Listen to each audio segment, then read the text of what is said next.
The Overanalyst channel. Give me just a minute to make sure all our stuff's working properly as it should be. I always try to make sure our sound is properly synced up following, you know, the great Crash 3 debacle on stream about a week or so ago where we had that really weird audio issue. Give me just a moment. 1, 2, 1, 2.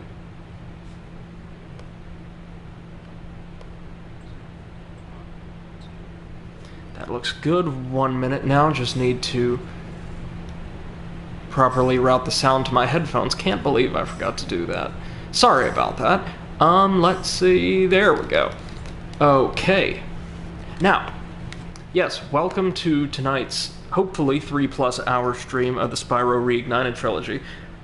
We are probably going to get into the third game tonight. I had planned to start this stream tucking into Spyro 3, but unfortunately, I just kind of ran out of steam after streaming for just shy of 3 hours last night, and one of the stages in the final world of Spyro 2 had quite a bit of gadding about it needed us to do, the Mystic Marsh, which, like, with all of the diving into, like, tunnels of clear water in a very polluted, aquatic-themed level, some of those holes surrounded by obstacles or, like, barriers and things like that, I can't help but wonder if Ukulele's Marsh didn't take a little bit of inspiration, at least in part, from that stage. But, at any rate, there we are. We have, I believe, all of 3 stages and then the final boss left in Spyro 2, and then we can carry on to the third game. Now, if you recall, if you have seen our previous stream, I absolutely adored the intro to this stage, the Cloud Temples we received last night. Can't wait to explore this one. It has, like, a very vaguely ancient/medieval Chinese aesthetic theme to it. Music's fantastic. Love the color palette. Love the architecture. This is about as close to my ideal platforming aesthetic sense as you could get. I used to be one of Avalar's most powerful magicians, until that big warlock over there stole my wand. He and his friends have add in, like, some neon and robots, and I'm in heaven. Okay, so we've got to take down these very colorful sorcerers who look like they might have their designs inspired by a certain character from Chinese history or mythology, but I'm not going to give details because I can't confirm. And we're going to have to flame them to get their wands back so the magicians, or the mages, can construct bridges or open other pathways for us. We've had to do the same kind of thing several points in this game. You know what I mean? Like, 400 gems, okay. Defeating X amount of enemies or certain enemies. Hey, Nugget, how's it going? Good evening. Are we planning on starting Spyro 3 immediately after finishing 2? I am. We might take our time in this stage in particular, though, because, God, it's just right up my alley. I'm gonna savor this one. Nope. Totally missed that one. Doofy little mountain goat thing. Alright, so right off the bat we are getting a ton of loot. This doesn't look like the most expansive stage in the game, but I mean, we had a lot to do in the last one, and it wasn't, like, you know, huge or anything, so I'm assuming we'll see something similar happen here. Okay, so what do you do? Oh. You just spit, like, superheated rocks at us. Okay. And we're going to need to use those for something, no doubt. I wonder. Can we use these to break the lanterns? No. And they don't appear to respawn, though the one outside the fireplace might. So, gonna keep an eye on that.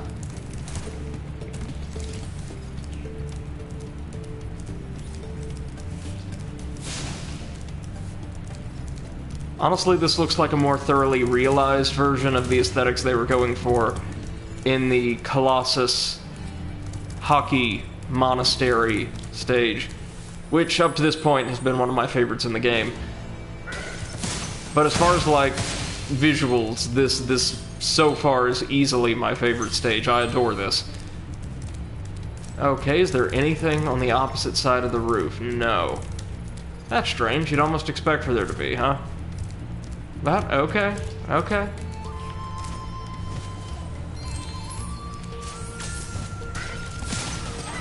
Nugget says, what was my favorite stage in Spyro 1? Oh god, that's a really hard ask. If we're talking visuals, I was actually really fond of the, like, very, very simple high-tech boss stage from the fourth world. Like the giant robot's castle. But in terms of overall gameplay design, I would have to say, possibly the Haunted Towers from World 5, or the giant cavern stage from the same world. The design for World... Oh, no, I'm sorry. I have a definite answer for you, one that I, oddly enough, totally forgot about. The first stage of the Nork's homeworld from Spyro 1. Absolutely lovely little industrial harbor theme. Great enemies, great soundtrack, just outstanding. Probably not a terribly common choice, but... I don't know, industrial stages in platformers, as well as, like, marina stages in platformers tend to really do it for me, so having a synthesis of the two was great. Alright, so it looks like there's an orb challenge over there. Nugget says if you love Colossus in this level, then you'll love Bamboo Terrace and Fireworks Factory in Spyro 3. They're the Chinese/Japanese themed levels. Yep, I definitely will, I can promise you that. I'm a sucker for, like, Central and East Asian art and aesthetics. Culture, in general.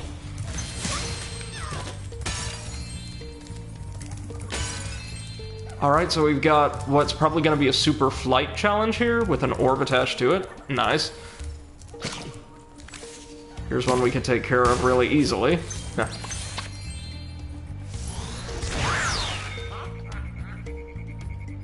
Now, before we carry on, just for completeness sake, oh, we're going to need something to deal with that. We're going to see this particularly swole gentleman over here right after we gather up the gems scattered throughout this terrace.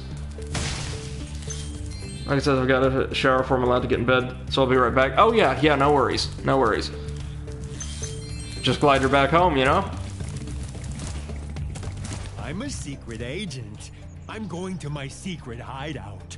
Only members of my secret club are allowed to go there. Uh-huh. I'm not leaving unless you hide behind that tree so you can't see me. Uh-huh. So just based off of his look, is he part of the same oddly powerful, Nugget says I'll leave the stream running. Okay, no worries. He's part of the same really messed up, like, secret society as those two demon children that had us destroy one of the, like, Arabian settlements, a Scorch, I think it was. That's what it looks like to me. So... Nugget says Agent Zero is either amazing or terrible, depending on if you have a sense of humor. I'm a teacher, so I'm not allowed to have one, so I guess terrible.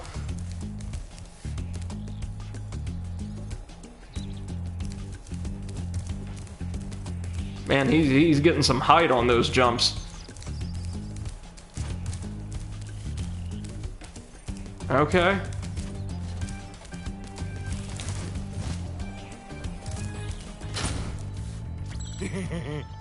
Okay, so we have a narrow window of time. That's okay. He doesn't seem to be that difficult to trail.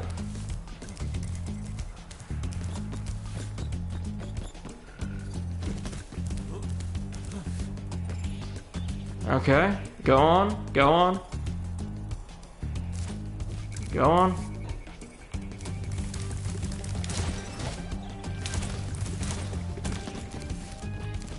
Gotcha. Careful. Using all the skills I learned from terrible sneaking missions in, like, open world games.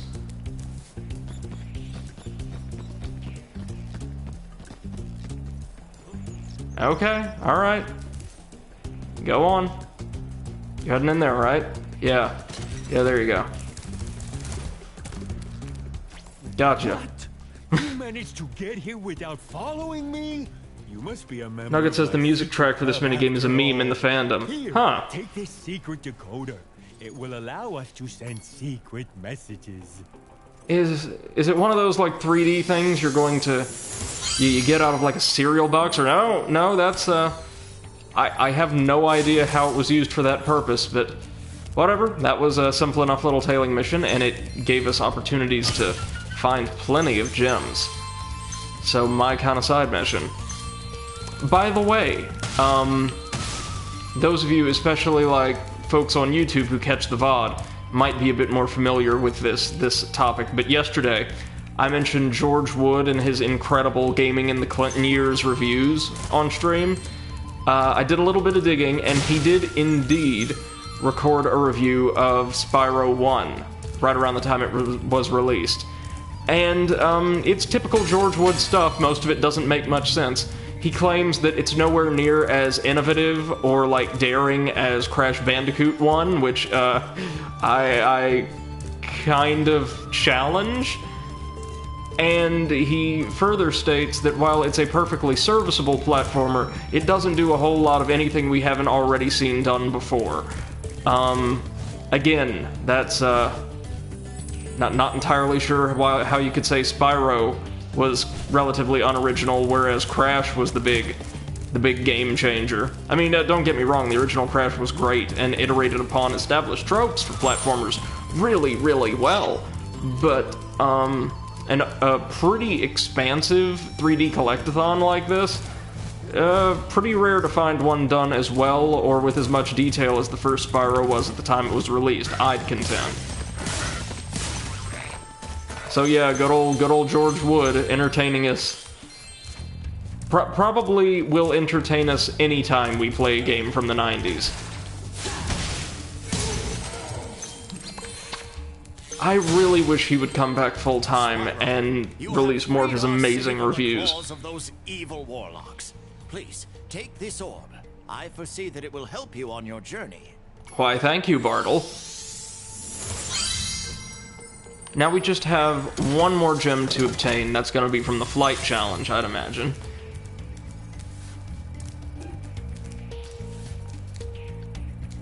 Okay. Oh, check this out. We've got urns placed atop these little spires. That's new, I think. Okay, we've got over 300 gems, and a ton of them are probably going to be accessible only on the flight path. So, with that said, let's check this out.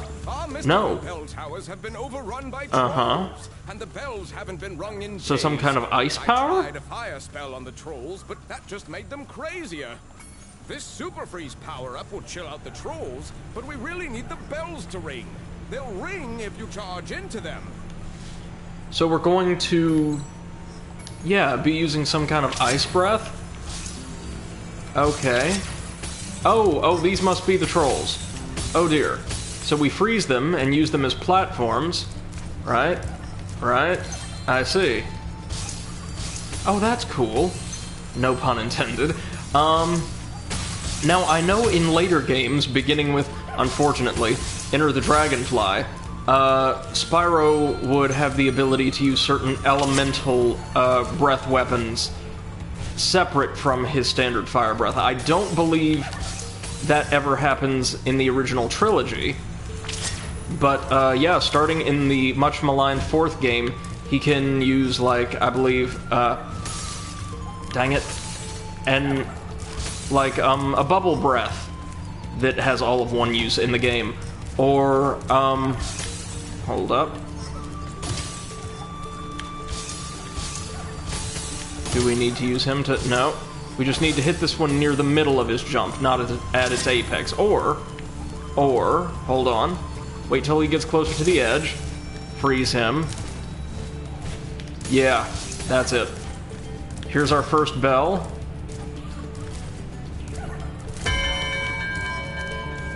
There we go. Ah, and there's our next target right over there. But he could use all of these elemental breath weapons to defeat enemies, solve puzzles, the whole nine. It ended up creating a product that was relatively, at least, like, pretty complicated when it came, or complex when it came to potential puzzle solutions, I think.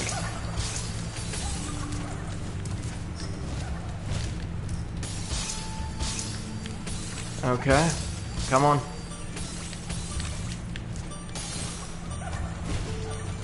Ah. We're going to have to get this one when he's on the ground. Probably. Or not?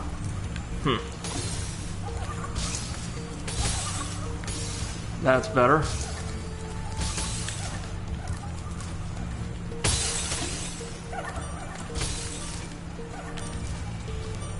Ah, almost. Nope, nope, nope, nope, nope. There we are. Suppose you want an orb for doing that. Well, I'm afraid not. There's still one. Okay, and this should be able by using the whirlwind behind to get us to the remainder of this world's gems. But hold on, first thing. Oh, wait. First things first, I want to see if this ice breath can crack open that iron chest. I mean, something's got to be able to, right?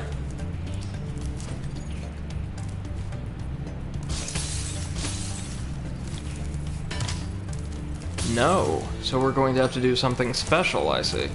Or just requisition another one of those lava rocks. Most likely. On it. Yep. Okay, let's do this.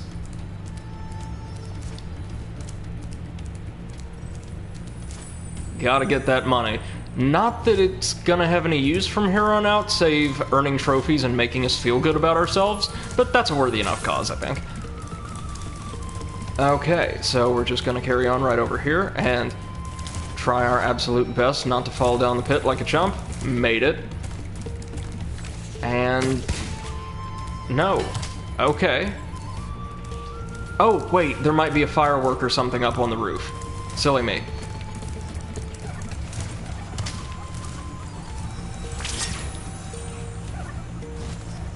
Yep, I could see it right over there. It's on like a little platform jutting out of the side of the central tower.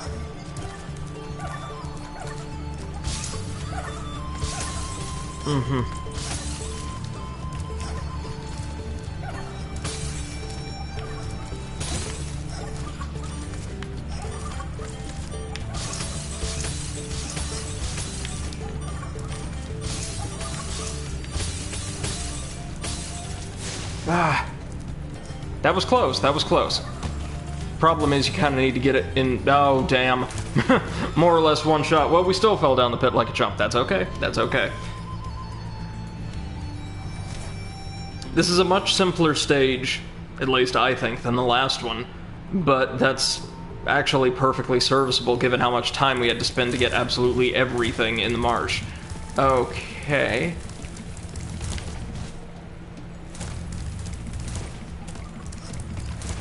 sorry, as I'm just... Yep, we've done this. What? We have to do this over again? What? Are you kidding? Okay, whatever. Whatever.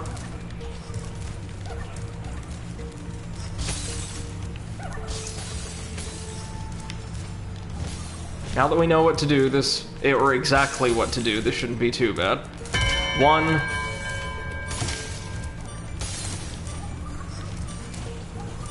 now we're going to use these two to get over to the second one, like so.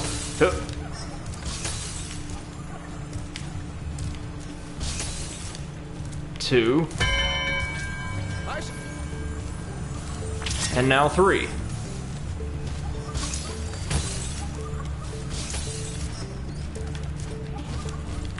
Oh, come on. There we go.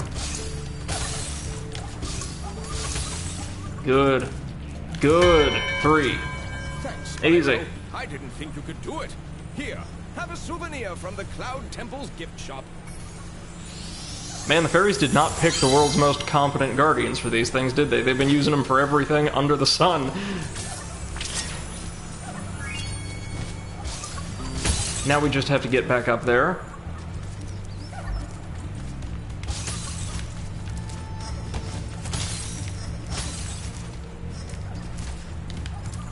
It shouldn't be too bad. There we go. Now we've got to wait for our ice breath to wear off. Oh, but doesn't Spyro look absolutely beautiful with all those, like, cyan highlights? That's gorgeous. That's a toy right there, kids. Alright. Off we go.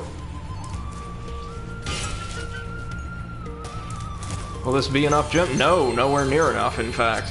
Oh wait, yes it will. One of them was a 25, I guess. Alright then, in that case, we are done here, kids.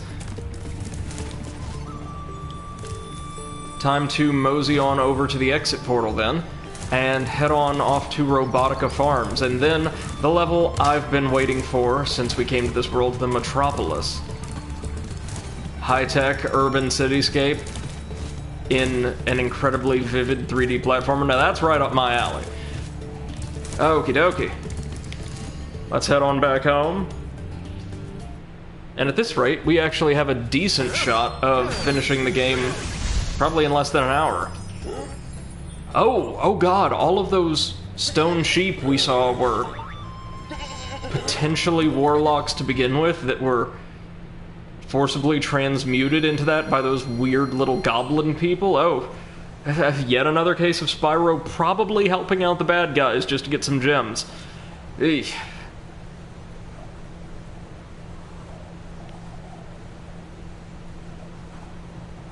Better be lucky the dragons don't recognize such things as, like, severe crimes against society, or crimes of any kind, apparently, as even their military doesn't really do anything.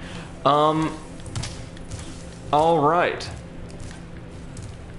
Time to head on into the courtyard now and take on the farms.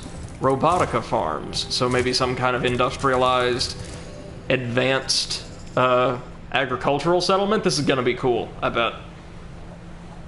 It says the 22-year-old who never got past that robots are cool phase that most grade schoolers could go through.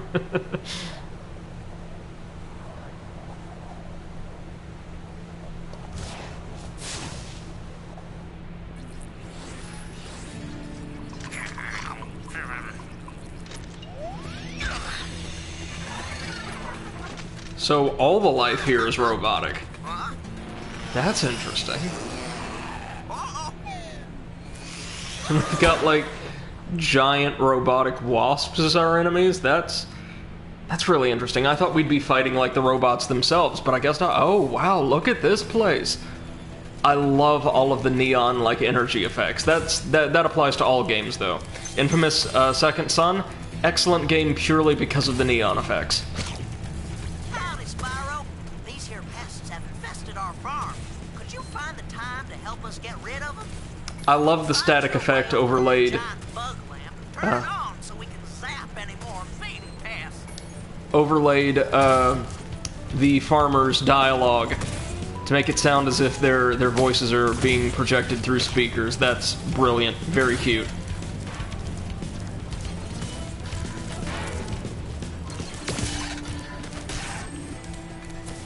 Alright, so here we've got what appears to be the standard for this hub world. 3 gems, or no, 400 gems, 3 orbs. That's the one. Huh, and even though they're made of metal, it looks like our fire breath can damage them. Sounds like that probably shouldn't be the case, but I'm not gonna complain, given that it makes my job a little bit easier. Okay, is there any way we can get in there? I mean, looks like there kind of have to be, right? Ooh. Okay, so their projectiles move really quickly, actually. Oh, wait, we head bash them. That's right. That's a thing we can do now.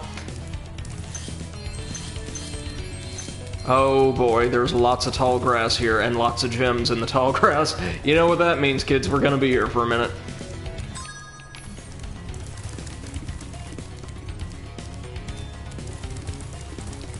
Great soundtrack once again for this stage.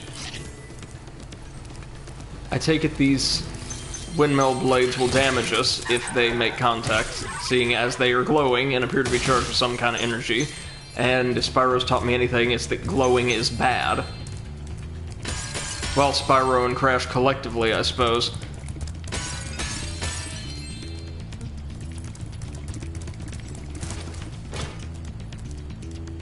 Yep, that's like a seesaw platform, right?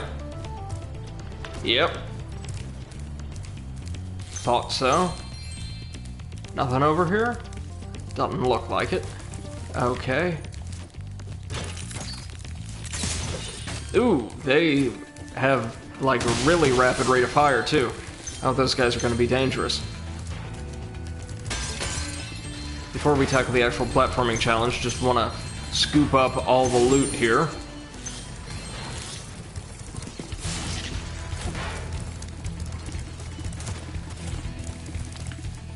Wait, yeah. Can't miss those.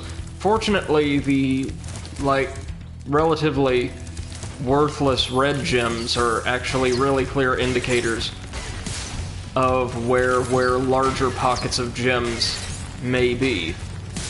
Kinda hard to miss, even in, like, this tall green grass, right? Okay. Ooh! Okay, so it looks like the windmill blades will stun you, but not actually damage you. That's good to know. Well, we have not been able to connect with one of these fruits once, but it looks like we don't really need them. Okay, we are in a way more wide open area now. Very nice, and we also have our first orb challenge. Gotta keep our eyes peeled for a firework, maybe up there. Looks like there's gotta be some way we turn these fans on and utilize them to generate updrafts, right?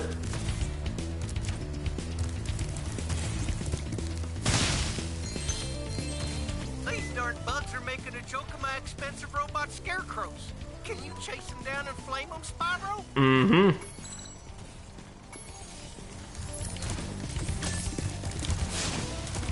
So we've got yet another chase mission, but it looks like the bugs will be flying from one scarecrow to the next in like this little circuit. So we know exactly where they're going. And fortunately, unlike the kangaroos in the marsh, those bugs weren't quick at all. Flying vermin, Spyro. Take this doodad I done dug up yesterday. That was really straightforward. Okay. Nice, though. I do like that they're giving us, now that we're a bit late into the game, more of these kind of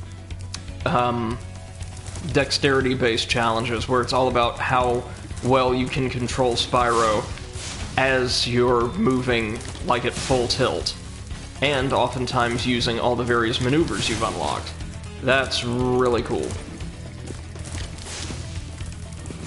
The first game had maybe a few too many of them, but having just a handful in this game and all of them be clustered toward the end is a good move, I think. They don't overstay their welcome whatsoever. And you're not, like, just chasing down egg thieves. It's something different every time one of these challenges appears. And now that we're getting, I see we've got a couple more people in the audience, just want to say a good evening to everybody out there tonight. So glad you could all join us and are electing to spend some time with us. Whether you've been active in chat or you're just hanging about watching the stream, know that I really do appreciate your being here as we slowly but surely work our way to the end of this game. 100%ing it as well.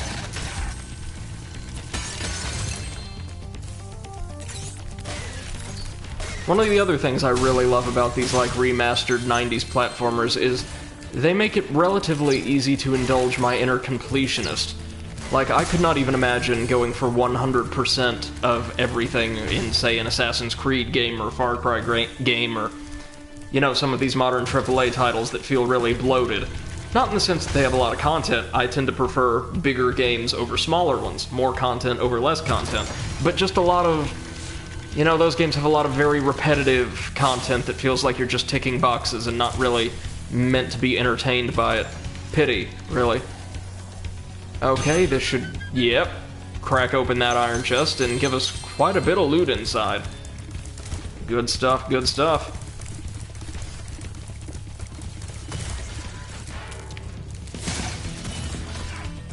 Oh, I feel I should also mention, seeing as how I don't, like, promote it at all, ever, the stream actually does have, like, a Discord, a nice little community of folks who not only, get to stay abreast of, like, our latest developments on the streaming schedule, but also share funny memes, videos, chat with one another, just kind of relax and chill.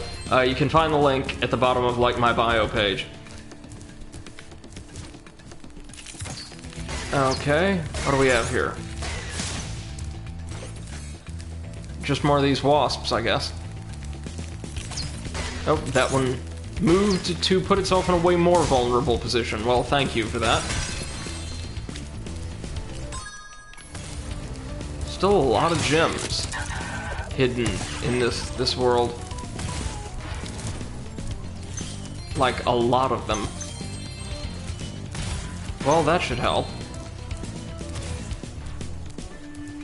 Always gotta check the perimeter of these big open fields, otherwise it'll be like the bird's homeworld, Zephyr, where we'll just be stuck chasing down like a 5 for 30 minutes. Probably wasn't that long, but damn, it felt like it. There's another tenor. 5 out here, that's good. And here's the challenge we need to complete, I suppose, to actually complete the level. Seeing as how these little pennants that bear the world's emblem and like a special topper for each world seem to only appear at the beginning and end of each world's critical path. Anymore. I think in Glimmer there were a couple more. Varmints won't be coming near our crops now. Can I offer you a reward? Of course you can. That's the only reason I'm helping. Okay. Looks like we might have another challenge over there. And oh dear, it appears to be a supercharged challenge. With all the ramps about, that's kind of a given, but oof. Get ready for some fails, kids.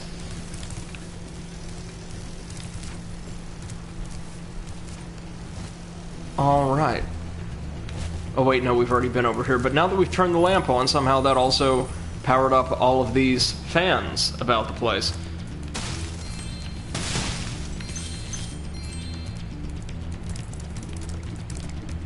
So we're gonna need to smash all these pumpkins, I bet. As they are going to act basically as supercharged barriers. First things first, let's grab this 6 over here.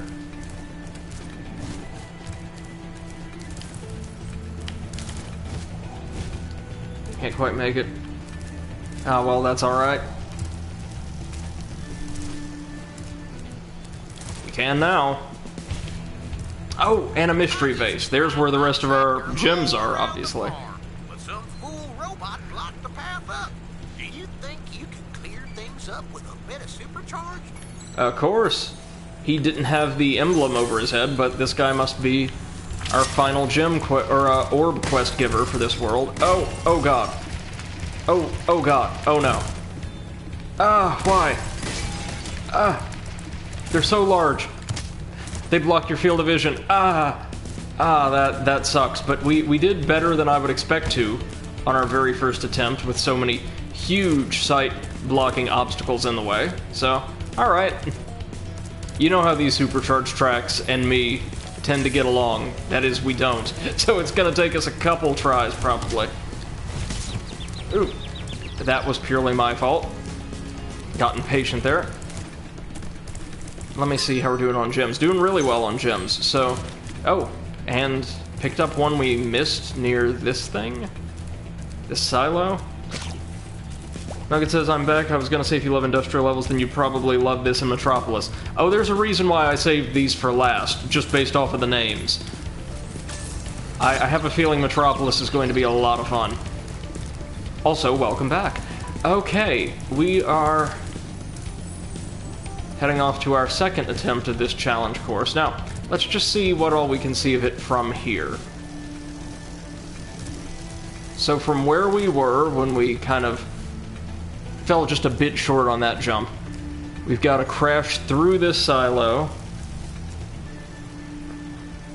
And Nugget basically reaffirms my point about George Wood. Also, that guy was dumb for saying Spyro wasn't that groundbreaking. Spyro was revolutionary, basically defined a new genre. Well, when, like, the, I think, 5th console generation, 5th or 4th, was announced, he claimed that, like, or he predicted that the PlayStation would easily be the 2nd most popular console of its generation, with the first being obviously the most advanced and promising product on the market, the Virtual Boy. He was kind of notorious for his incredibly unorthodox takes on the game industry and popular titles. Folks love him, though. I mean, I love his stuff. There we go. Wow, did I just get a supercharge challenge on my 2nd try? I might actually be learning something. That's new. I mean, it's completely and totally expected. It's what I do, obviously. I play video games for the internet because I'm good at them. Totally not because I'm trying to, like, stave off the oncoming insanity brought on by isolation. No. It's because I'm just so good. People want to see this.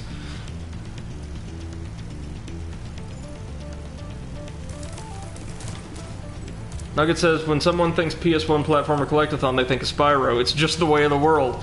I mean, I'm certainly not going to think of anything else from this point on. This is kind of the...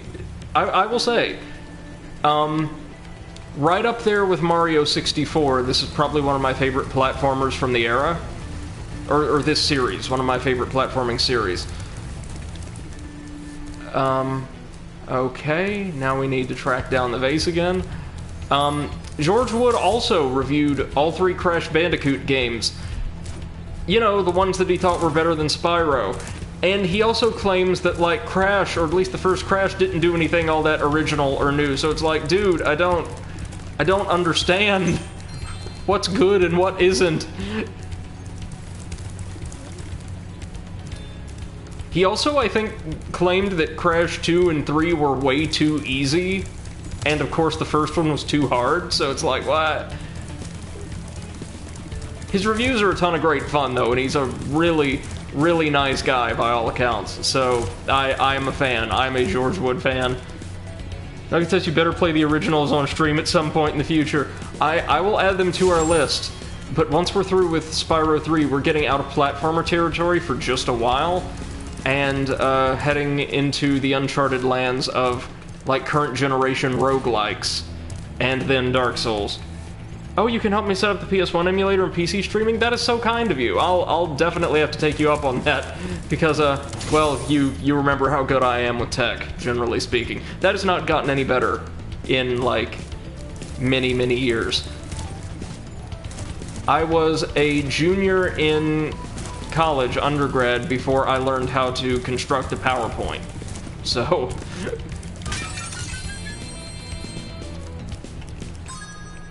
Okay, we're still down 18. But there's still some goodies we left unplundered along the supercharged route. So, give us just a minute.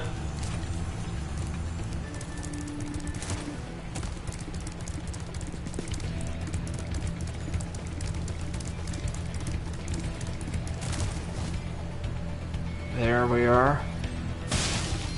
That's a 5. Are there some in the silo? Or barn, rather? That's a 6.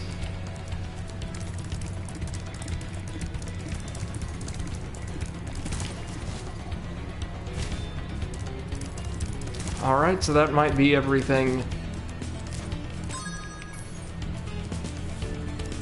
Oh dear. They gonna be in the grass, ain't they? Okay, that's alright, that's alright. Oh, that's the wall. Alrighty. Nugget says, meanwhile, I was making detailed tables in Microsoft Word when I was 5 years old. Yeah, something else I can still barely do at 22. You've just always been exceedingly gifted with technology, like you've got a real knack for it. I, on the other hand, don't, and kinda hate it, generally speaking. Oh! Well, that's got us very, very close. We're down like a green and a red, or 3 reds. Something tells me even I would see like a cluster of 3 reds jutting out somewhere. So, there's probably a green we're missing. Huh.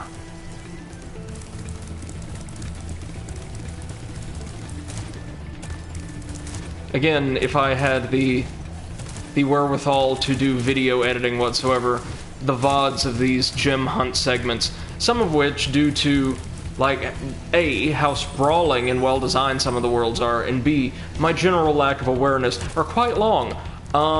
I would overlay, like, some of that fantastic Yoshi's Crafted World or Yoshi's New Island music over this. You know, the exact tracks I'm thinking of, like the Yoshi Clan. No, I don't think it'd be on the Rampart. Nugget says green gems are Satan. Agreed. Oh, there's our red. So we're just missing a green. Probably. Well, I shouldn't say green gems, not just green gems. Green gems and tall grass are the worst.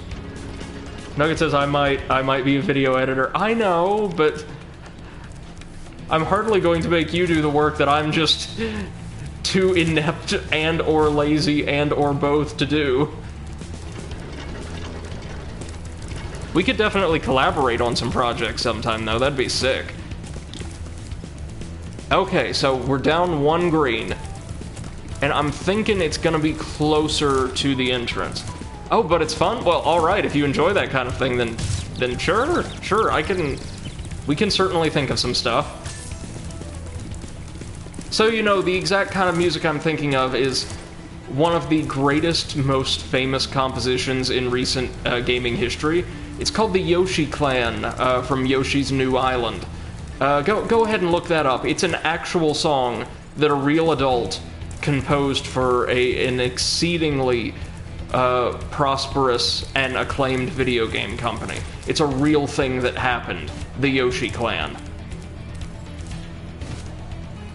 And just to any of our viewers who hear it and have, like, questions, preemptively, yes, it's meant to sound like that. Yeah, y'all can go ahead and look it up. Nothing's happening here for the time being.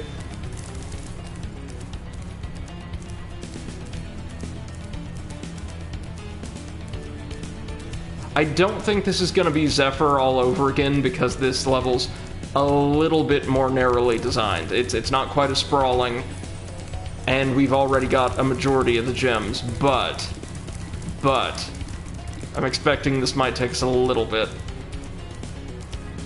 And I have this strong aversion to using the Sparks radar, because I feel like this is part of the game, this is part of the fun.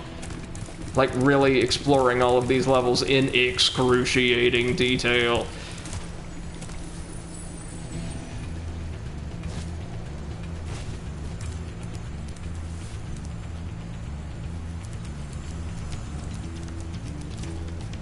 It's possible, very well possible, we're missing something near the exit, actually, as we've not spent too much time running around these platforms. So fixated have we been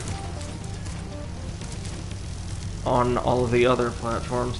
Nugget says, well, that was an interesting song. That is the kindest assessment of it I've ever heard.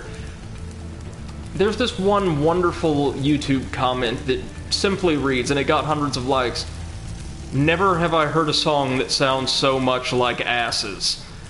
And that's apt, I would say. That's appropriate.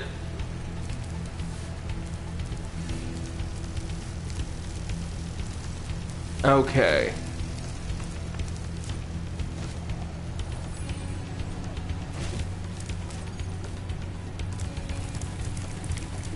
There we go. That's our last one. Ha! Well, as these big green grass stages go, that wasn't a terribly difficult gem hunt. Nice. Good stuff, Robotica Farms. I approve.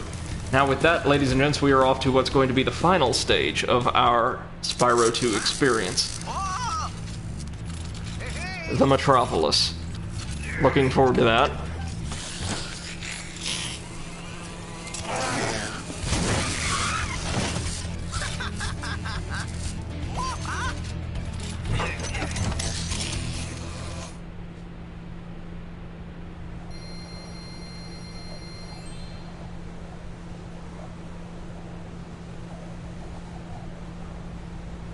Nugget says, one of the YouTube comments said, "No, it was serious. Why would anyone make a song that's not serious?" And I have to say, that person is a dummy, poopy dumbhead and probably needs therapy. Well, yes, like, that completely neglects the feels of, like, comedy and parody music, as well as things that are intentionally bad. But in the case of the Yoshi clan, given, like, the aesthetics of the Yoshi series and what they're going for, that was completely intentional. The idea was for that to be played totally straight. If you want another example of this, Nugget says, like, the song was obviously setting a satirical, childlike tone. Not necessarily. Not that one, no. The Yoshi series is known, yes, for emulating kind of a playful, youthful sound with its OSTs, but if you compare, say, the work done on the original Yoshi's Island, you know, Super Mario World 2, or whatever, which, by the way, George Wood, our buddy, claimed was, like, objectively superior to the ultimately flawed and somewhat boring Super Mario World, of course. It sounded very competent, like there was a lot of love and care put into the design of melodies that were breezy and kind of childlike, but still sounded extremely competent and professional on the soundtrack. However, the entire soundtrack for Yoshi's New Island in particular is notorious for sounding so off-kilter and so aggravating, particularly with its love for kazoos. Look up the game's main theme if you want to see what I'm talking about. A pretty decent song ruined by the inclusion of kazoos and kind of farting noises. And other than that, is notorious for the fact that all but a couple of its stage themes, all but like a handful of them, from this sprawling platformer, are remixes or iterations on the same exact melody. It's the same song over and over and over again. Nugget says the whole game probably was. Yeah. So, Metropolis, I'm already digging this. I like these, like, neon blue and pink color schemes. It's reminiscent of the style of Galleon Galaxy that I so loved from Ukulele. Quite out of hand. We need someone to restore order. Find the Oh no. android. She's been working on something big. So now we've got to, like, destroy all of the farmer robots that we worked with last time around. Oh no. No, sorry, these are bovine aliens. Alien cows, get it? Because there's a pop culture joke there. And these guys actually reappear in Enter the Dragonfly. Yeah, no, the second stage, and the last one I played, because screw that, even as a kid, was set in a, like, rural farmstead area under attack by bovine aliens in, like, stereotypical, like, flying saucers and all that. So that's where those guys came from. Interesting. Nugget says, I mean, my whole point was that it was intentionally bad. I wouldn't put it past Nintendo to make a joke game, like WarioWare exists. The entire game may have just been intentionally bad. I don't know.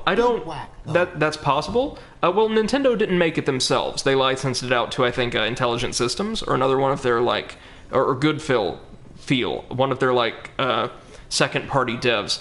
But I've seen, like, plenty of Yoshi's New Island gameplay, and it looks alright. Nugget says, what's the sheep-cow alien joke? I still don't get it. Well, in, like, pop culture, especially, like, Tales and pulp sci-fi from the 50s, aliens were responsible, right, for creating crop circles in rural fields, and there was this popular conception that flying saucers and other alien vessels would abduct cattle from farmsteads. Like, cattle would mysteriously go missing, and people would say, or sometimes even claim to directly witness, oh, an alien abducting my cows or something. So in this case, the aliens are the cows. Okay, so just... Oh, wait, head bash. Gotcha. Good.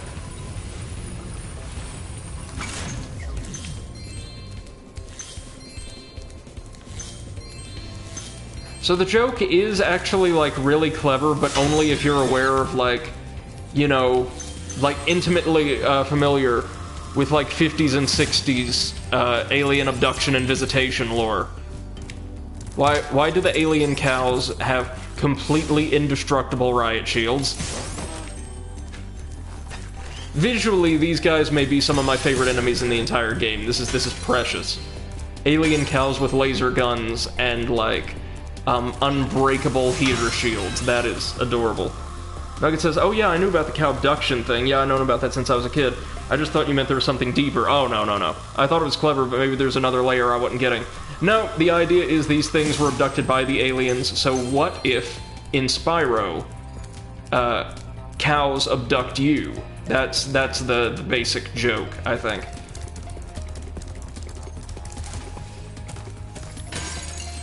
Like the cow gets abducted, cow becomes alien thing. No, I totally understand thinking there might be some deeper context here, but there isn't one that I can tell. Now, the pigs, I think it's just the same thing, like, oh, barnyard animals are now aliens.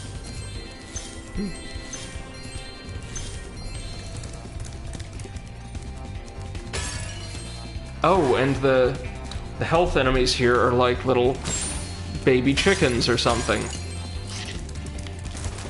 that are all going to be dead. Okay. So either we're going to get a superpower that lets us crack that chest, or we're going to... Oh no. As you can see, a vicious ox has taken over our armory, and here we thought that freezing the walkway would keep animals out. The ox is very tough. Guys, is this a mini-boss against an alien ox?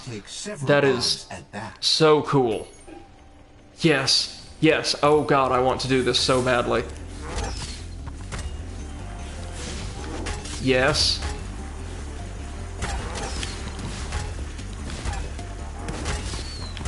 We just gotta get a perfect angle on these suckers, like so.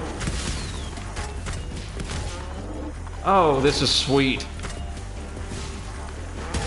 Look at you, Insomniac, designing some really competent fights. A marked improvement from the first game. Well done. I would appreciate actually having some more little mini-boss encounters like that in this game. That was a fair bit of fun. Take this visually pleasing reward. Nice. Nugget says in Spyro 3 the biggest enemies besides the Rhinox are alien flying sheep, so I was confused. Oh, interesting. I can't wait to see that. Funniest part is I think he might be a regular ox. He doesn't have space armor. He doesn't, but... like, okay, so then was he just brought along with the rest of the alien livestock as, like, a show of solidarity? They liberated him or something, and he just took over this armory?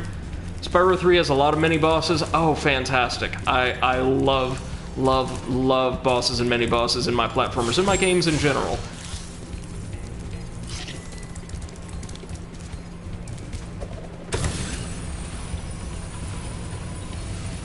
Neo 2, I think, was the latest game I played that just had a ton of proper bosses, and it was largely as a result of that just an exhilarating time.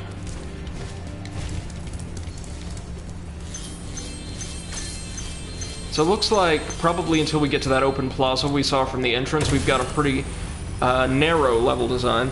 Nugget says maybe the ox was the lower class peasant or slave alien, something Roman Empire. Maybe. Well, then again, these pigs don't seem to be wearing any kind of armor either. They've just kind of been strapped kamikaze style to these cartoonish rockets.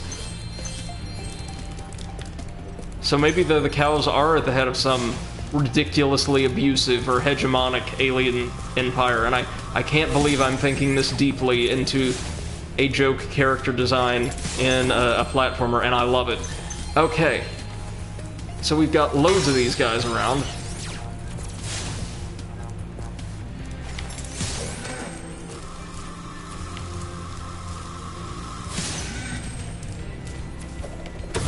Like it says, oh no, more war crimes. That just appears to be Spyro's thing, honestly, at this point. Like, he commits atrocities very, very happily. And nobody else seems to mind. Oh! Damn, alright.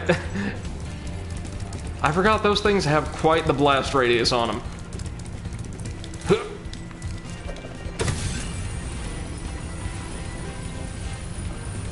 Yeah, now there's a middle path down there we missed that we're definitely going to have to investigate, but only after we pick up these 15 gems.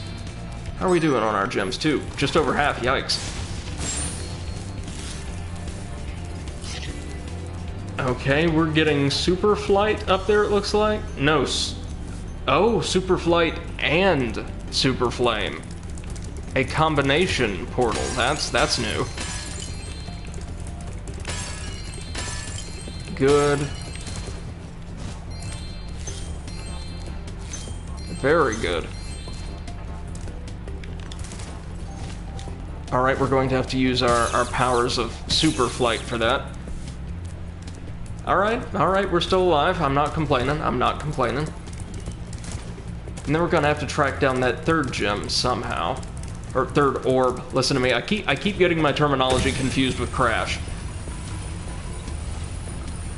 I knew playing these games back-to-back was just going to get me terribly confused. Alright. Ah, Spyro. I heard you were coming. Thank you for your efforts in thwarting this attempted coup. Please take this item, which living creatures seem to like. Nugget says Super Flight, Super Flame is my favorite combination power-up, and it occurs multiple times in Spyro 3, my favorite part of the game. Oh, lovely. And first for Avalar, a combination power-up. Thank goodness you're here to test it out. These invading sheep in their spaceships must be stopped. Right. Okay. Oh, dear. Well, I love, like, the crazy disco lighting effects they have in the cockpit. That's nice. Oh, just one shot apiece. I thought maybe since there's only 3 of them, they'd be kind of durable, but, no. Alright. It's kind of funny, too, that the inventor, before you complete the task you've been brought here to perform, is like, yeah, here's the thing you need to leave, and the portal, don't worry about it. But if you want another... Nugget says, you think that since they're all robots, the cow aliens could have just hit him with an EMP or something. Yeah. Oh, no, here we go. Oh, no.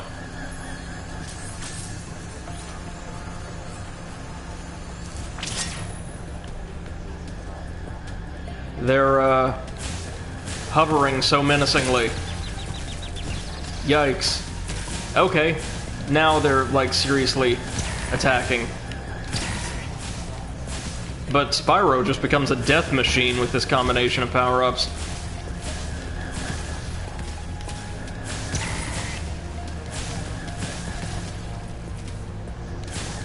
There we go.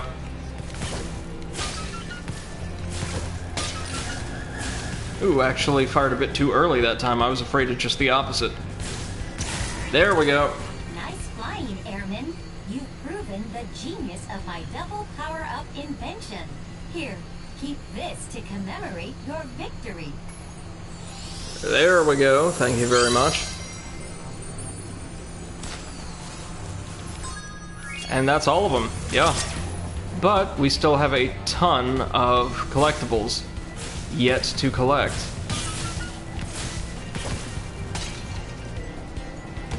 So let's scoop them up really quickly, starting with these greens on this ring planet right over here. Or ring planet statue, at least.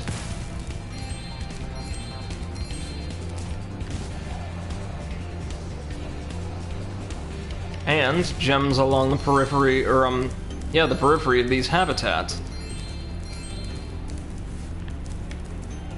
That's nice. And is there a second iron chest in there? Maybe? I forget. Nugget says, what's your opinion of underwater levels? depends on the control scheme for the game in question. I found that Spyro's underwater levels, the handful that were present in this game, were all really nice.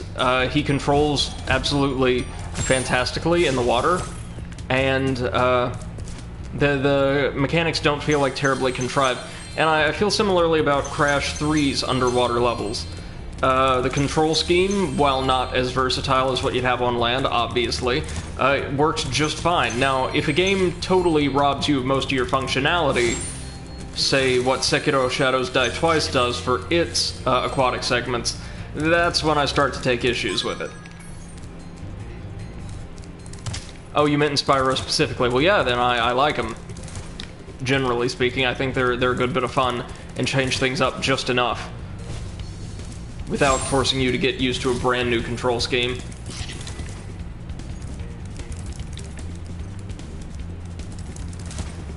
No, Sekiro's underwater boss fights are absolutely galling, especially since they're always fought against some of the most dangerous enemies in the entire game. Ugh. So you're not afraid of being underwater? No, not really. Not in these games or in real life.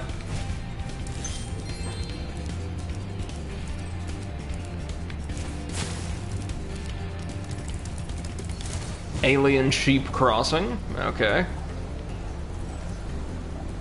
Now let's... I do remember there being another iron chest somewhere in this stage, I want to say. Yes, in fact, I'm almost sure there is. And this is going to be like our last handful of gems for the entire game, so we've got to track them down.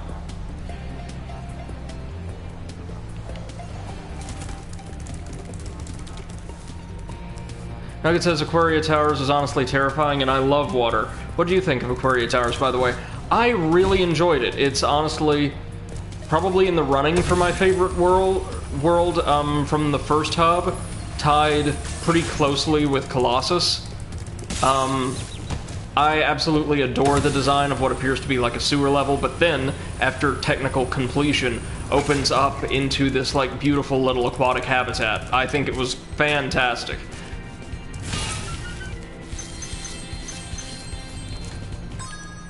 Alright, we've still got a handful of gems, because of course we do.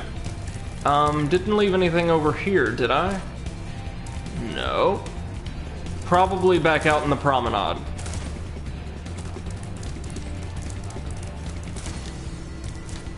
Probably blew up one of those vases and just left its contents behind on the ground.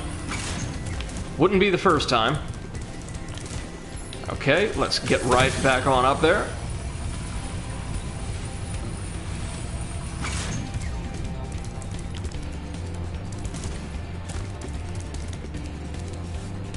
Love the design of the cityscape in the background. Already you can see, as we have at many points in this game in particular, the overall design ethos of Ratchet and Clank, the aesthetics, sort of the way levels are designed from like a mechanical perspective, all of that beginning to take shape.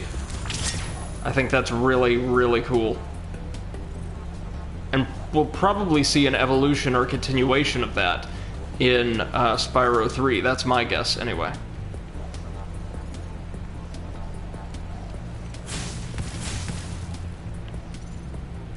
Okay.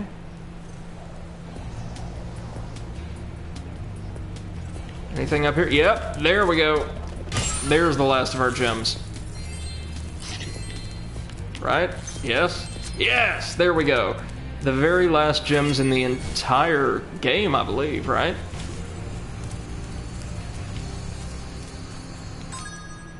Let me see. Crack open our guidebook. No. Oh, we're still missing some back in Winter Tundra? I totally forgot that. Well, we'll take care of those real quick. Nugget says Spyro 3 blends underwater segments of levels very, very well with the rest of the levels. Almost all the levels have a place where you can go underwater at some point. Oh, cool. So I'm hoping we'll get like some unique aquatic abilities to use then as well. So it looks like to pay all of Winnie the Jackass's tolls in this game, you need just under half of all the gems, which is not a terribly demanding bar to meet in order to, like, just play through the game casually if you don't want to get everything. That's kind of nice, I suppose. Did we see the robot guy just get murked? I did. More or less all of these levels end with a little epilogue movie where we just see some horrible act of wanton cruelty being done to what appears to be an innocent being, because Spyro's just like that. Okay. Now, gems and this place. As I said, not the biggest homeworld in the game. Far from it, actually. It appears to be a bit smaller than some of Spyro 1's homeworlds. But it's very, very dense. There's a lot of stuff here.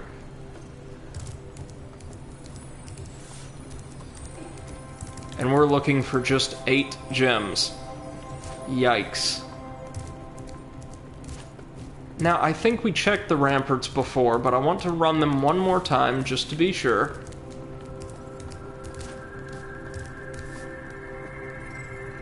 The soundtrack for this hub, combined with, like, the sound of the portals, is incredibly soothing. Love it, love it, love it.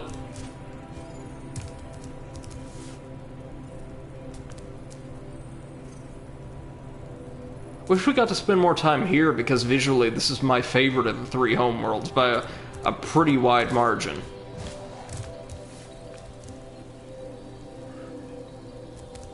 Did we get everything underwater? That'll be our next little box to tick off.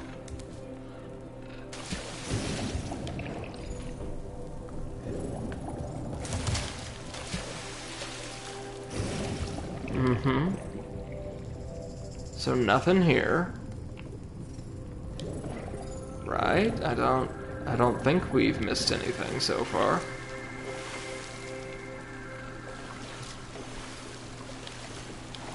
And we can't dive here, so always check behind the gates. I do, like, religiously. No dice.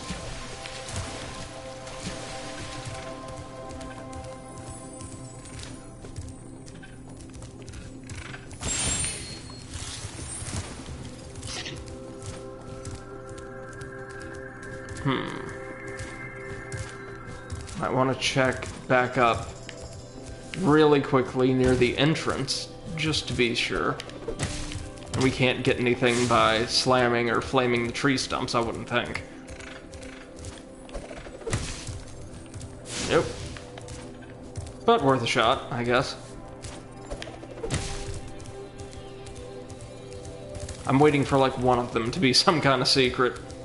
And I don't think I've missed any head slam rocks either, for that matter.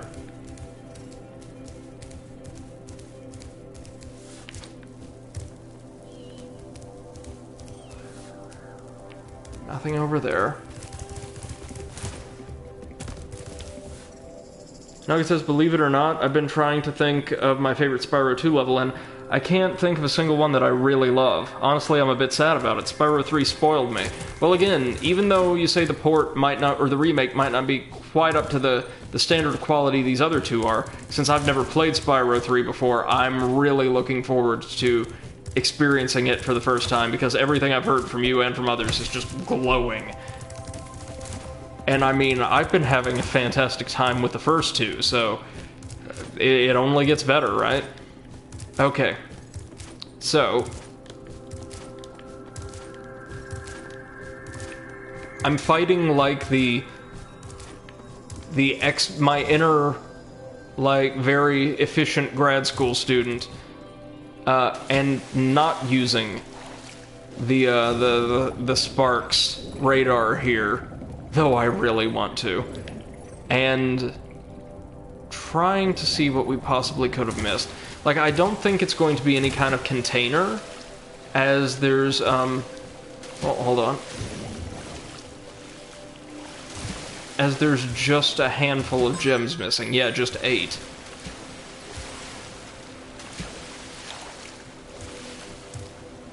Nugget says, I actually prefer A Hero's Tale, the open world one, over Spyro 2. Wow. I've heard some really good things about that one, but I've seen, outside of, like, footage used for a couple of YouTube reviews. Absolutely nothing of it.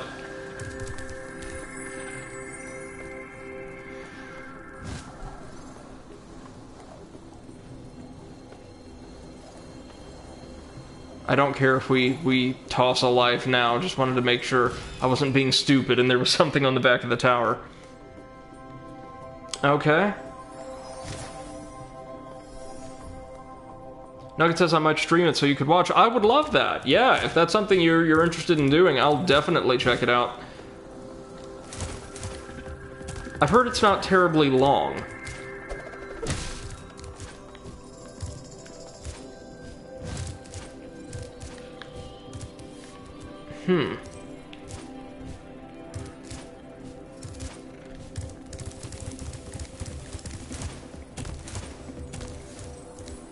Well, hold on. Let's explore these little side chambers just one more time. Make sure there's not anything we missed. Nugget says it's one if you want to collect everything, but it's not mandatory in A Hero's Tale like it is in the original trilogy. Yeah, I know it's a bit more lax with its requirements.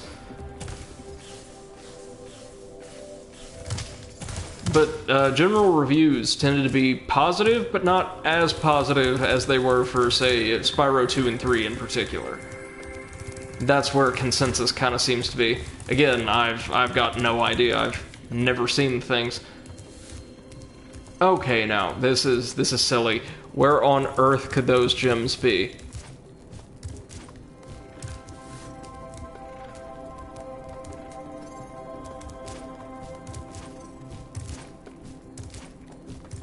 There's like nothing. They're not going to be like inside the doors to Ripto's arena, are they?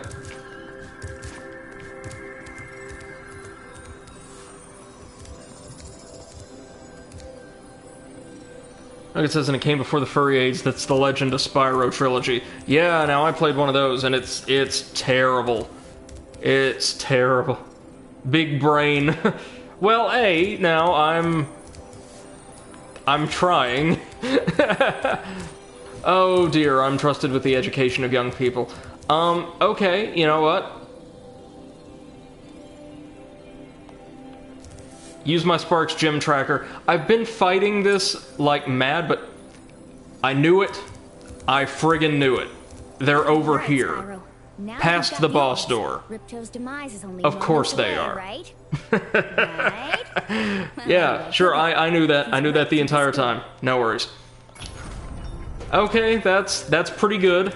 That's pretty good. Give us just like a handful of gems at the very end. I mean, it's appropriate for the trilogy, but... Oh look, we've got like some concept art on the walls. That's nice, kind of reminds us what all we've been through. Okay. Big brain. Big brain does not necessarily equal good brain. Just a little PSA for everyone.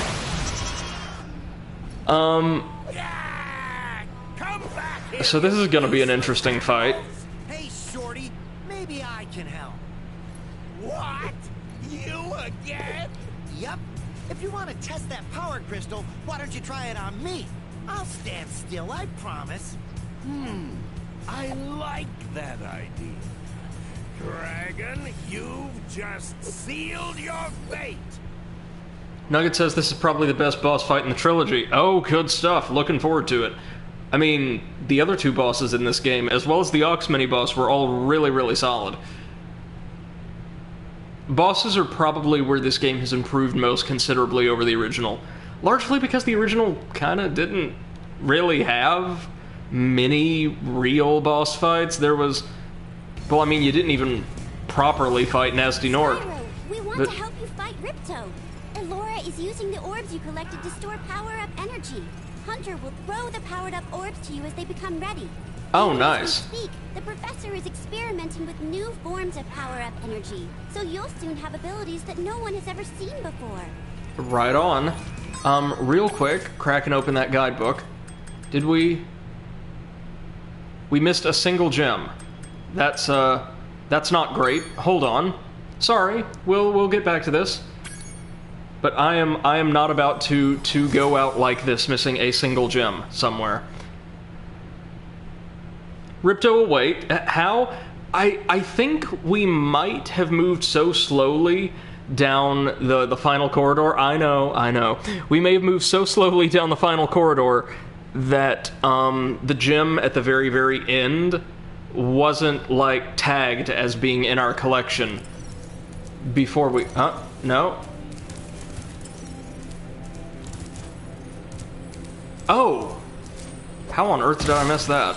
Alright, well, there you go. And we've unlocked the yard work trophy.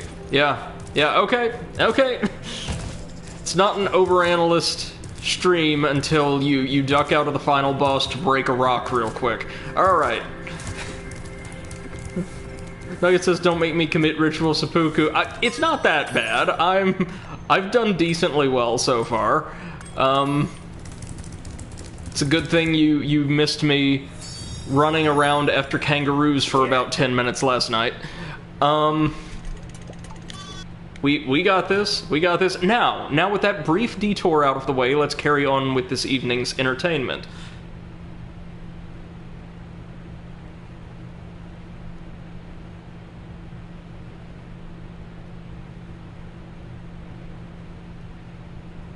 The gem wasn't there. We got it.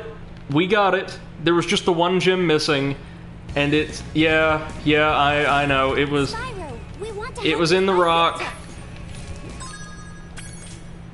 But hey, there we go. It was right next to one of the portals, one of the world portals. There was one of those head slam or head bash rocks next to, I think, the portal to Summer Forest that I just totally missed all, like, 50 times I ran around there looking for gems. Okay, so we've got to get to the orbs before Ripto does. That's easy enough. We've actually kind of trained in this kind of thing during the crystal popcorn harvest versus hunter.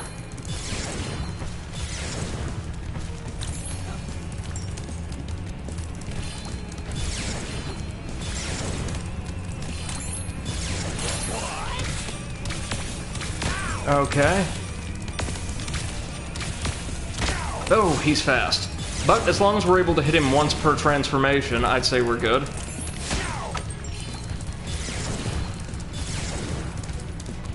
Oh, dear. So what on earth are you going to do now? Oh, that's all? Alright.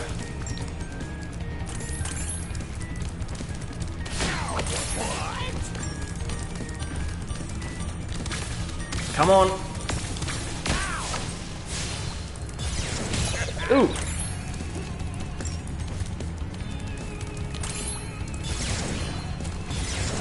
We're gonna want this.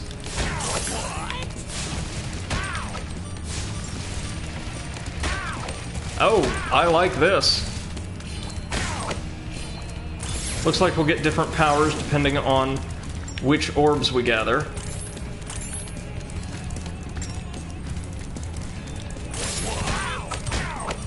We've unlocked the RGB trophy, presumably for getting... Yikes! One of each color.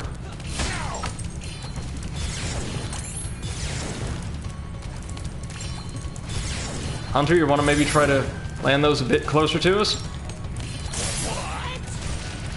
Whoa, gotcha, I think. There we go! Nugget says opera music, but the dude is just screaming. The music is so good. It is! It's legitimately pretty good music. And oh dear. It's a multi-stage fight. Would you look at that? And he's brought back the World 2 boss as this giant... Oh, are you... Hunter! Are you kidding me? Snatched it right up from under his jaw, though. Okay, so it's... That one has some more versatile attacks, but it's much easier to hit, it looks like.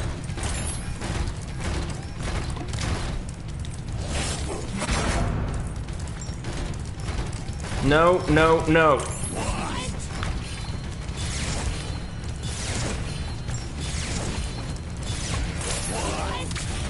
just like our buddy's laser cannons, now Ripto's slightly leading us with his shots. That's interesting.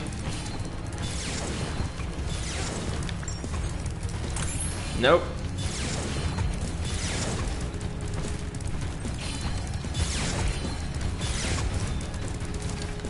Hunter, orb.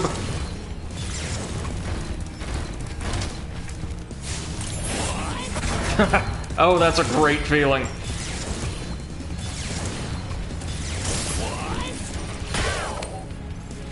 And now he's going to summon the World 1 boss, presumably?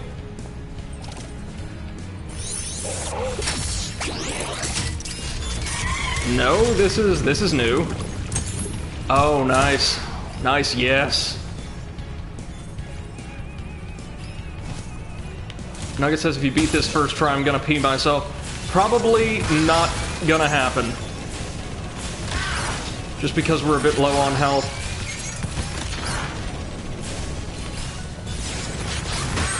Ooh.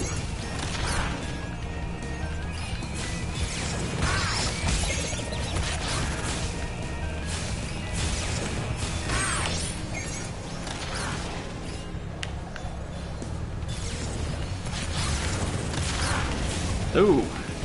He's got some height. Or he's got some verticality.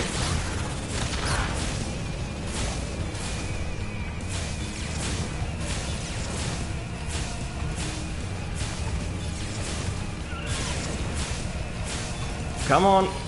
Oh, you've really got to lead him now. One more. One more. Come on, sucker. We got this. Yes! What's next? Is that it? Jeez. Okay. Nice! Okay, so I will say, best fight in the game? Probably. Hardest fight in the game? Nah. That's probably got to go to the second world boss, Gulp, I think. That one actually killed us once. Nugget says, to be fair, that was very, very hard in the original. I'm sure aiming definitely was. Thank you enough, Spyro. Tracking gems in the first stage was pretty difficult, actually. In the second phase, however, like, Robo-Gulp took so long to consume crystals once he got to them that we could stack around. Hey, MC, how's it going, man? Nugget says the second boss was freaking horrible in this one, but it was a piece of cake in the original. Very sorry that he made you pay so much on your way through Avalar. We want you to keep the gems as a reward for helping us. Wow, thanks. Sparks, can you grab them?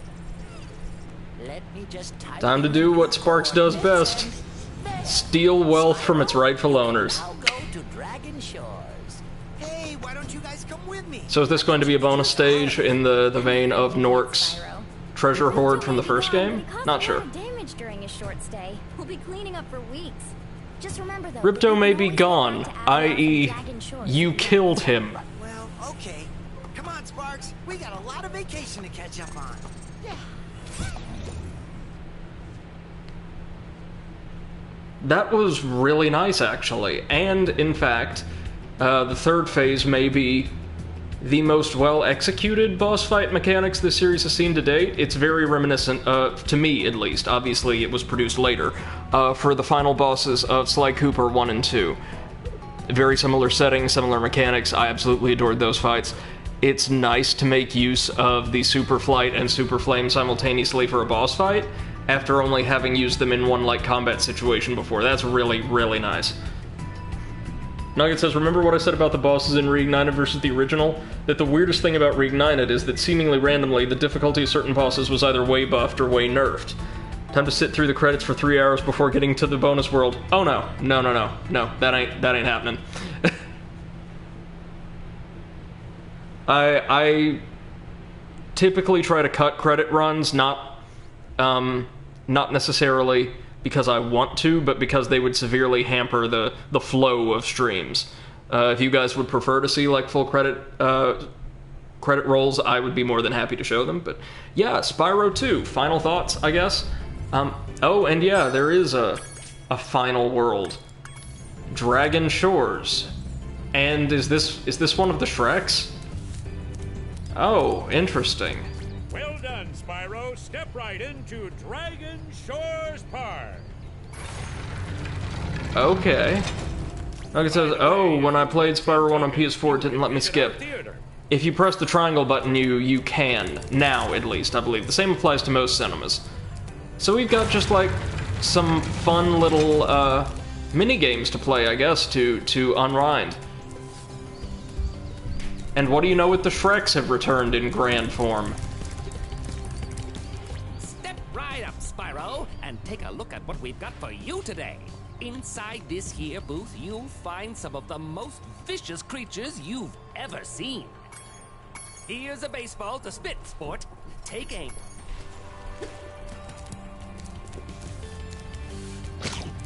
So there's the Yeti from Colossus, I believe. Hey, that was pretty funny, wasn't it? Take this token for being such a good shot. Uh-huh. Okay. Oh, and now it's been replaced by one of the Earthshapers. We're good. Nugget says the level in the original 100% alluded to minstrelsy and slavery, with those Norks being friendly and working for the dragons in this level. They even had straw hats and everything. It was bad. Oh, Jesus, really? God, why? Why on earth would you do that? We now have infinite super flame. That's cool. I guess, why would you do that? Oh yeah. Yeah, I can definitely see, like, some of the remaining influences in that. Oh, that's terrible. It probably wasn't intentional. Yeah, I have to think so, but jeez. Welcome to the Dragon Shores Coaster. Here at the shores, we don't just ride, though. If you can pop all the balloons on the track, the token is waiting for you. Ready to ride? We don't just ride around here, kids. Watch out for the other coasters out there. It's a crowded track today. Oh, is this going to be... Yep, it's another minecart segment, but a shorter one. Okay. What? Why are there babies laying in the middle of the coaster track? Why is there... That's an OSHA violation. That's a violation of everything, really.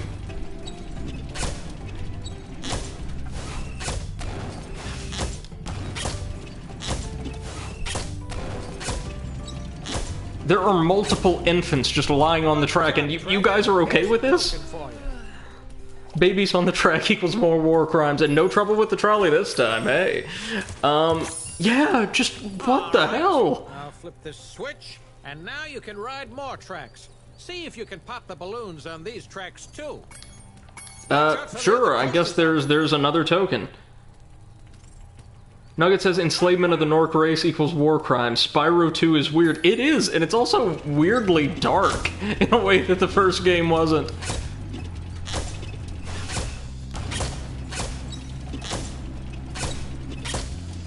Okay, so this trolley might actually be somewhat troublesome. Yep, more obstacles, more courses. Yeah.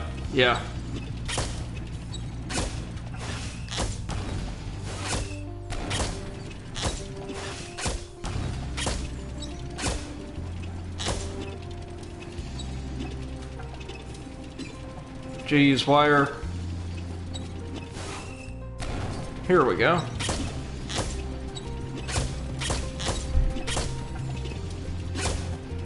Okay, so it's opened up like 3 little alternate loops we can take. I get it, I dig it. Not today, baby. Oh!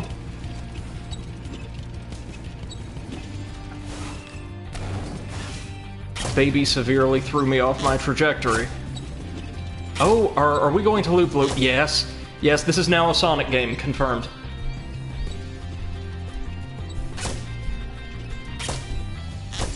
Need to get some Crush 40 on the soundtrack and it'll be just like the real deal. Now we just gotta go back to that second loop and we'll be good to go. This is actually much easier than the Trouble Charlie stage in the Slug homeworld.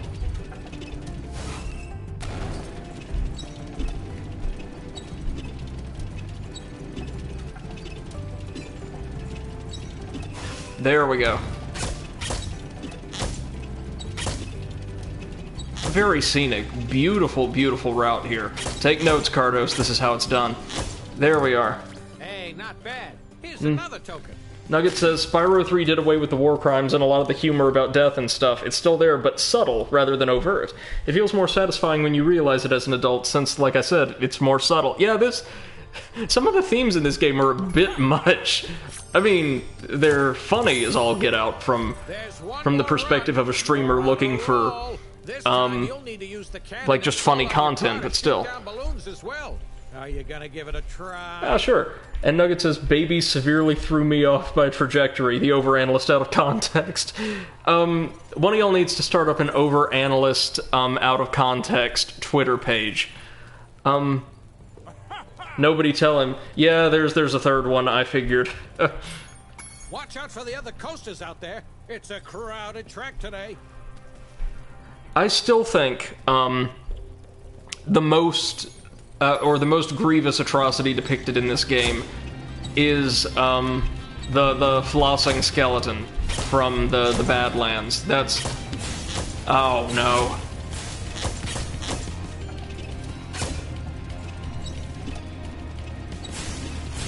Oh, so that aim has got to be really tight. Oh, no.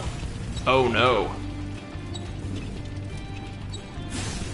There we go. Got it, got it, got it.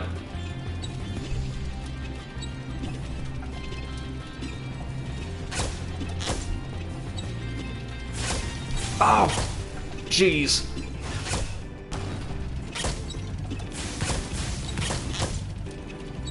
Yeah, your aim has to be very tight to hit the red balloons.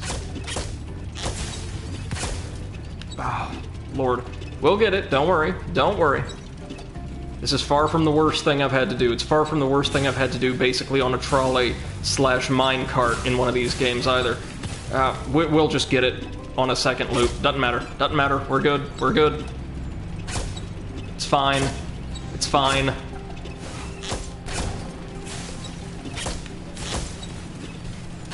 You won't be causing any traffic fatalities this time, baby.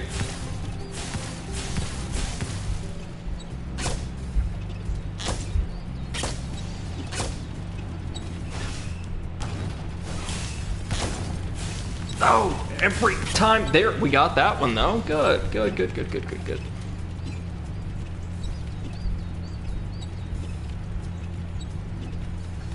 Though I do get this fell feeling that, like... oh, got it. Half the tokens in this stage are just going to be running this course with different objectives. If it's just these three, that's fine. That's kind of fun, and it's nice to see this mechanic come back. But if not, oh dear.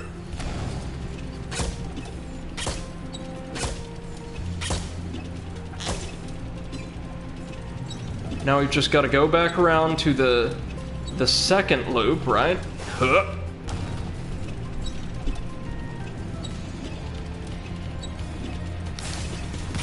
Yes! There we go. Wow, you're a natural. Nugget says, I still roar laughing whenever the robot dude gets splattered by the bus, to be honest. Well, there's a lot of great slapstick in this game. Nugget says, I think the NPC residents of Avalar are actually pretty evil and selfish. There's murder that gets covered up in like 95% of the intro-outro sequences. Avalar inhabitants, chaotic neutral, neutral evil maybe. Wait, no, we're done, we're done. We're done, thank you. Nope. Nope, I'm crashing into a baby, and yep. That is a durable baby. I would say both the dragons as a whole and the inhabitants of Avalar are just so insanely selfish that, yeah, they're kind of horrible, and Spyro is usually aiding in the destruction of, like, entire species for no reason other than, we'll give you this valuable thing we just found laying on the ground over there. You pay no money down and make no monthly payments. MC says, the world of Spyro is full of cruelty. Agreed. But you can ride as many times as you'd like. Sure.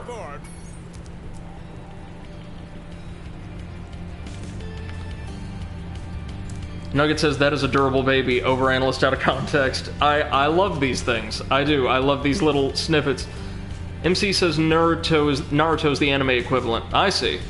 Oh yeah, I forgot all about those horrible children that had us massacre an entire town's population. I'll say this. As promised, here's your 1 token. Oh, there we If you go. have 10 tokens. Try visiting the Dragon Shores Theater. Like, everyone in this world, or everyone that we work with for the most part, is just terrible, and I can think of no better example of that, actually, than Hunter.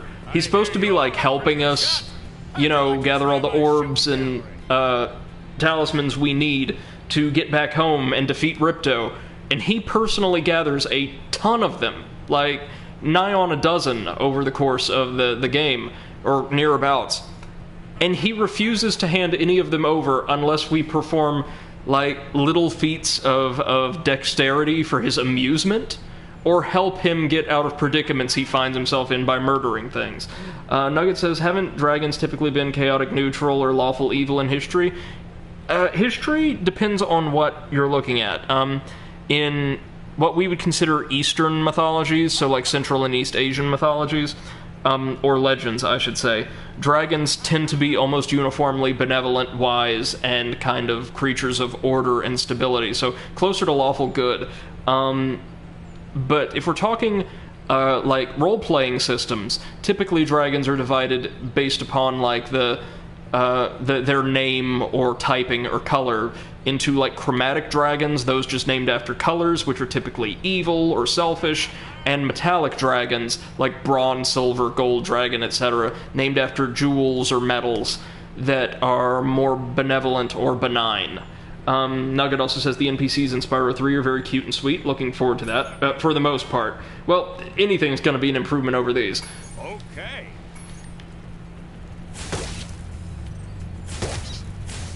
Alright, we've got to destroy the innocent. This is something Spyro is good at, yes.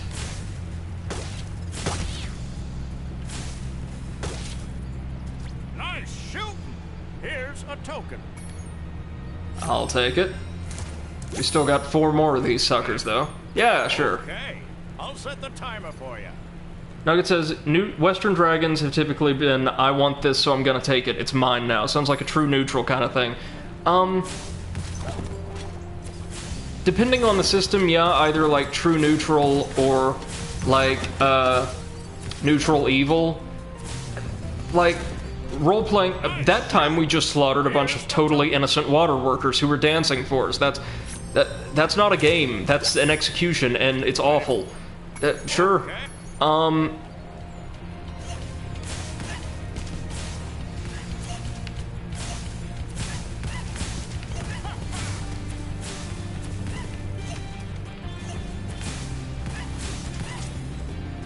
Great. Here is my last token. MC says dragons have more been a mysterious danger before coming to kidnap the princess. Yeah. Yeah.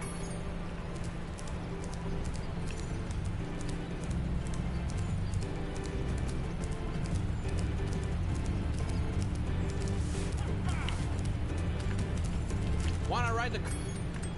You know? Nope. Okay. Where can we get more tokens, then?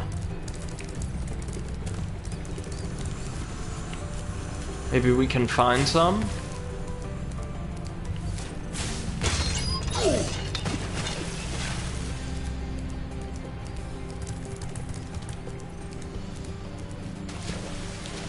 Nope, can't dive into that water. Thought it would be worth checking, though. By the way, this park, like the gates especially, absolutely gorgeous. Love the visual design here. Come on. Okay, so we can't wander out over there.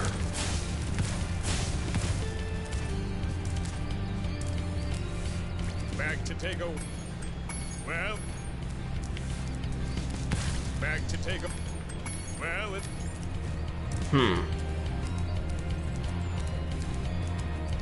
Methinks we're gonna have to use our... Wait, no? Wanna ride the... No, that's the way to the coaster. Right.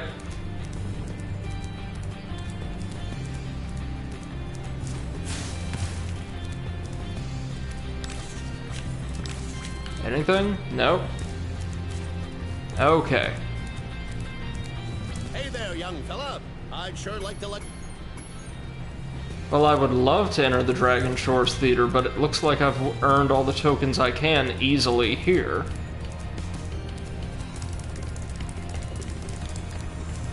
Unless there's a path somewhere I'm just missing. Which is, of course, what's going on, I promise you. Thanks for the clip nugget. No problem. I absolutely adore getting those. Thank you very much.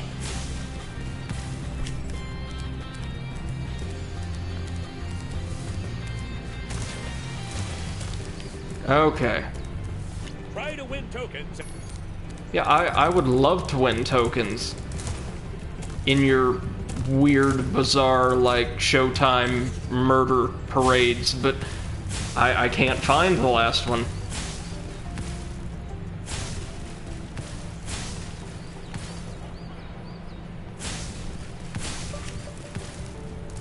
Is there something that I can burn? There's gotta be something I can burn, right?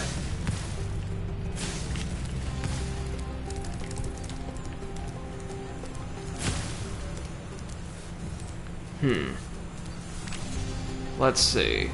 Let's look all around.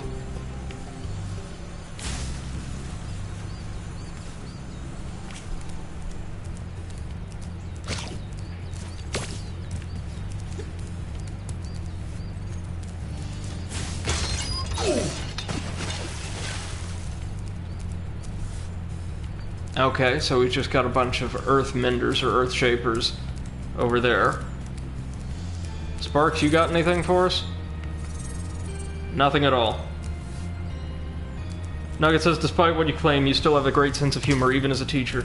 Thank you so much. Thank you. That's very, very kind. I try. Fail fairly often, but trying's the most important part. Alright. MC says, educated humor is best humor, and it's true. Oh, thanks, guys. You're so kind. Speaking of, hold on. Like your humor, thank you very much. We have, like, propaganda promoting the great fun you can have here that just depicts a terrified Electrol screaming its head off. No safety features in the cart whatsoever. Do you see belts? Do you see cushions here? I don't. Yeah, this guy's probably going to die. No, we've not seen any of them around, and they depict this in their official advertising. There is something horribly, horribly wrong with Dragon Shores.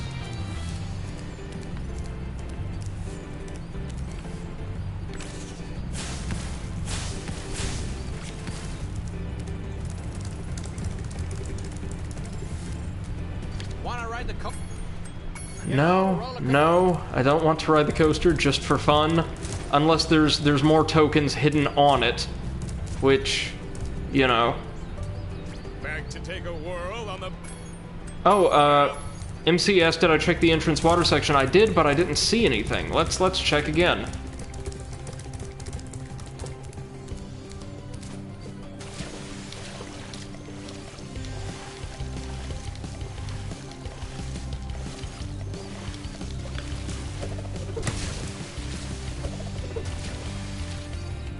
No, it says it's outside near the beach. Gotcha, thank you very much. Oh, so did you see the huge dragon sculpture? A callback to Spyro 1? I did. They are beautiful.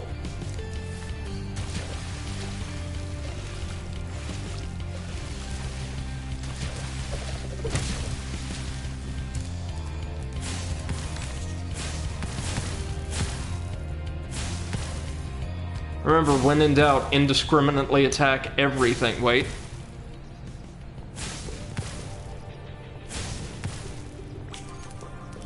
They look almost exactly like something you would destroy. MC says, I have no idea about this because it was completely redesigned. Yeah. Nugget says there's nothing in the water. Okay, just checking.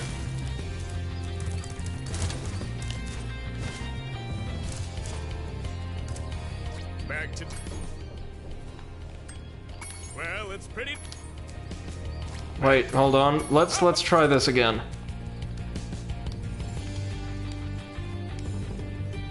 Oh, man. We shall make it to Spyro 3 tonight, I promise y'all that. We might just get about an hour in, but oh, there's the horrible children again.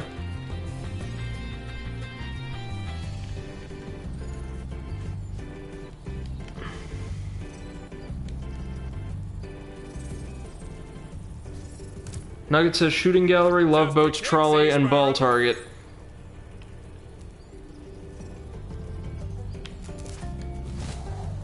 Check the movie theater.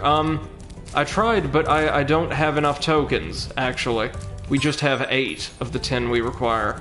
So I have this horrible sinking feeling that there is, that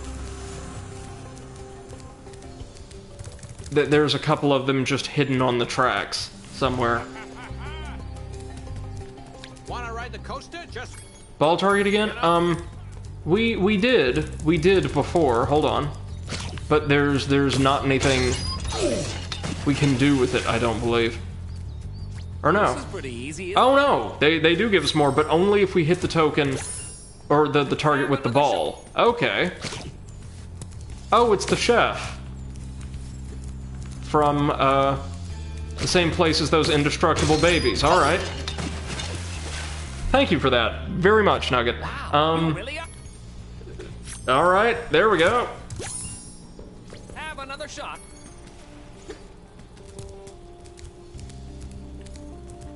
Got it. Now we can proceed on into the theater, right? Well, Spyro, it's your lucky day.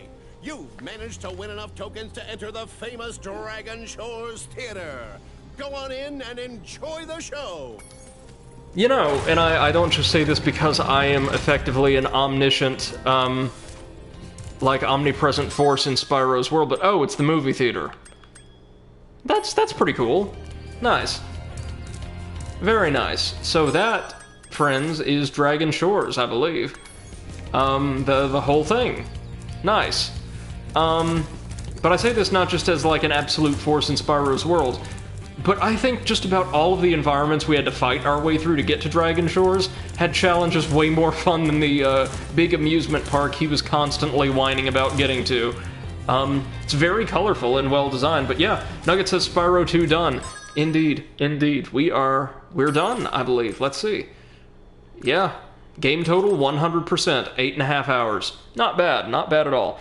Nugget says, yeah, Dragon Shores sucks. It kinda does. I really like the color palette, and it's always nice to see the Norks again, because they had, like, the most personality out of any enemies I've seen from platformers in this era, but yeah, a little bit. Okay, so with that, I think we're ready to quit the current game and head on over to Spyro 3, and look at how fast that transition is. Oh, and look, now the art for Spyro 2 is just fixed on that horrific gurning dragon coaster. I dig it. Alright, so now, ladies and gents, it's time to tuck into the third and final installment of the Spyro Reignited trilogy. Let's see how this team over at Sansaru Games, producers of my favorite Sly Cooper game, were able to handle the third and, honestly, initially most popular Spyro game. Nugget says, bonus world of Spyro 3 is my favorite level of the trilogy, period. Makes 117%ing everything worth it. Oh god. Let's do it!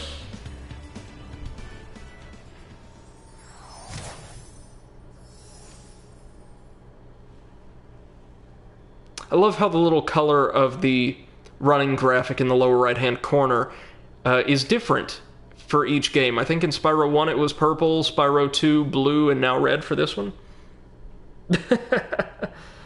Nugget is obviously very, very excited for this, as am I.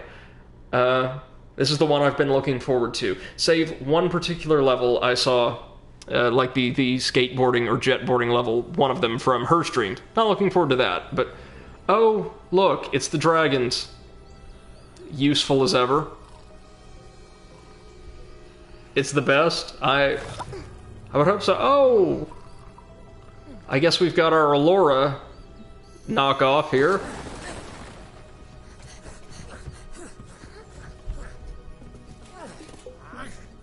Vaguely Roman rhinoceri.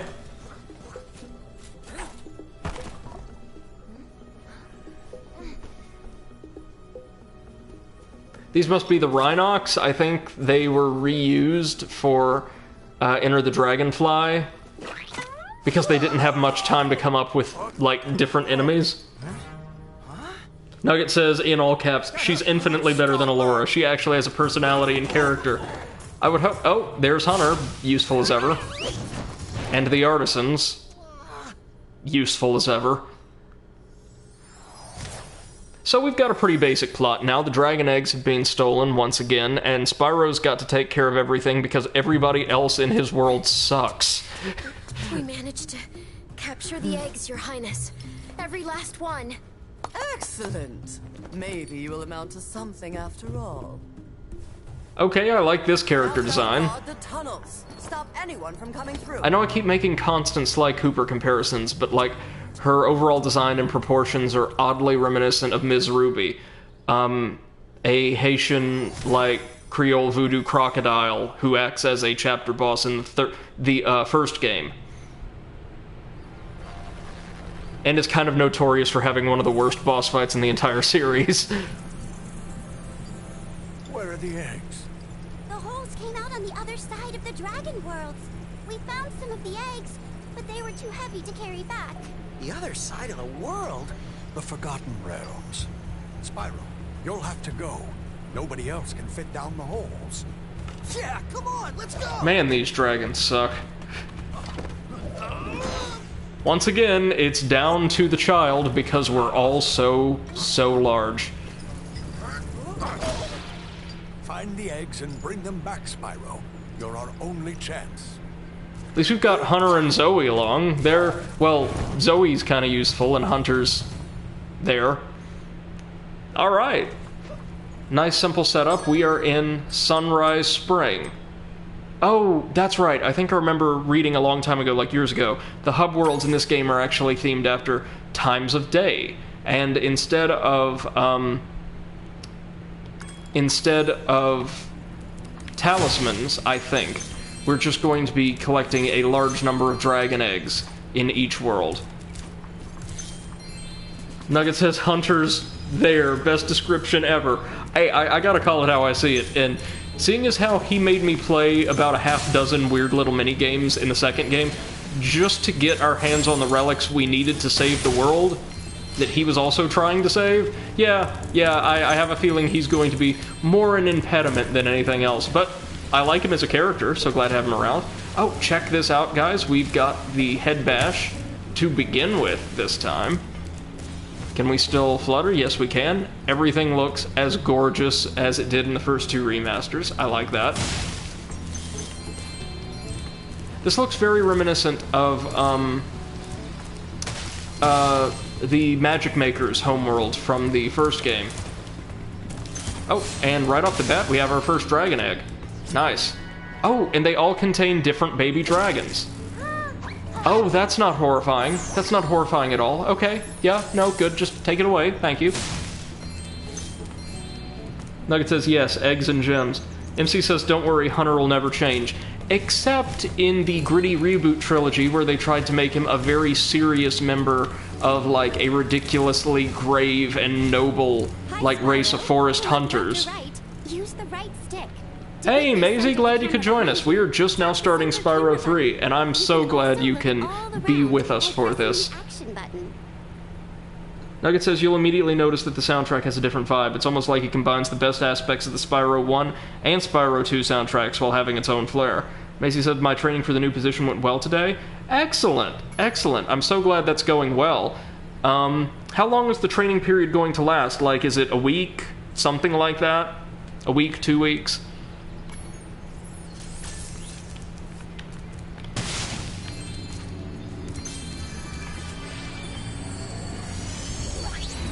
Don't worry. Oh! You're the one in charge of rescuing the eggs, huh? How sad. It's Look here, dragon. an evil rabbit that teleports or travels by 80s spectrum magic. Us now, and I've hidden them in places you'll never find in 1,000 years. Besides, even if you could find any eggs, our expertly trained armies would hunt you down and take them back. Do I make myself clear? I find you here again. Lady, you left one of the eggs laying on the ground like 10 feet behind me. I'm angry. These aren't expertly hit. Yeah, just 80s your little rabbit ass out here. Maisie says the training was only today. I got trained as a maintenance guy, so I'll be doing that by myself tomorrow at 6 a.m. Alright, well, best of luck to you. That's an early shift, though.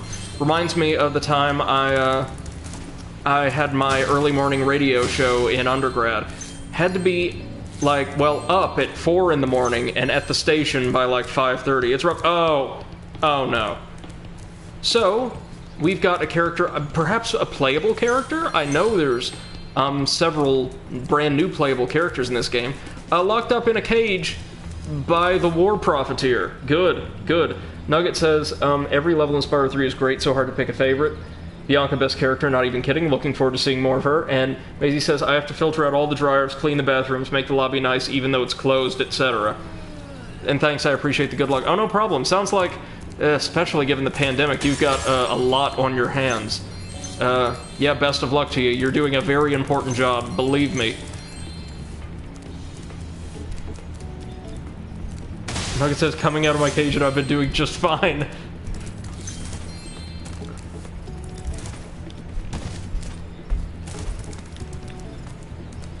Okay. So I think the way the stage or the game is kind of coded, we're supposed to tackle Sunny Villa before doing literally anything else. Looks vaguely like Italian, like Roman, Etruscan, something like that. But first we're going to pick up this gem. Nugget says, let me correct myself, every Spyro level is great. Some of the other playable characters' levels are okay or bad. Gotcha. I remember I saw you playing a stage as the bird war criminal, and I thought it was pretty alright. Yo, Spyro! I just found one of those portal thingamajigs that leads to a different world, but you'll have to glide to get across to it. So, already... Then press jump again while you're in the air to glide. Just follow me. There's something I really love here. It appears each of the stages has a visually distinct, like aesthetically distinct portal denoting what kind of look or style that stage is going to have. I'm all about that. Hey bro, did you know that you could press X at the beginning or at the apex of your jump to glide? It's an important high-level maneuver. To hover, just press the action button at the end of your glide.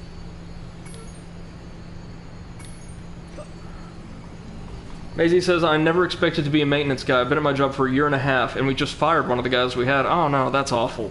I stepped up because nobody else would, and so I can help our one remaining guy. I just want to make my restaurant better and better. That's wonderful. Commendable. Good for you. I almost forgot. I found this egg. I'm sure you're going to do fantastically in this position.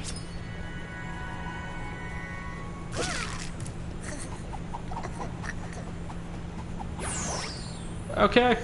That's... Do they all have to hatch kind of horrible-looking dragon babies, or are we... I guess they do. I guess they do, and that's just a fact of life. Nugget says, Brady, hearing you do a dude bro accent makes me want to die a little. I know, I'm not very good at it, and I'm proud of that. Maisie says, I feel bad because I always come in here and talk about IRL things. No, no worries. You are welcome to talk about anything you care to here. You know, obviously within reason. I'm just happy to talk with and hear from you guys. I talk about real life, well, such as it is right now, all the time, so...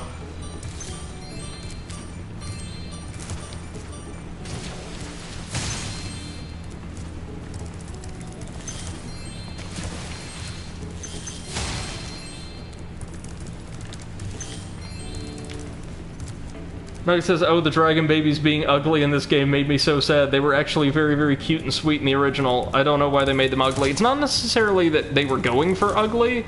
It's that, well, if anything, the eyes and the slack-jawed expressions are a little, unsettling.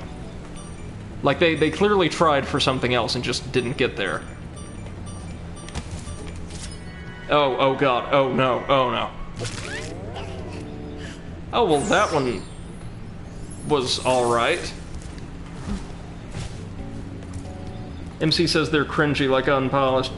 And Nugget says, yeah, I let people talk about anything in my streams too. It's super important to me. Yeah, same here.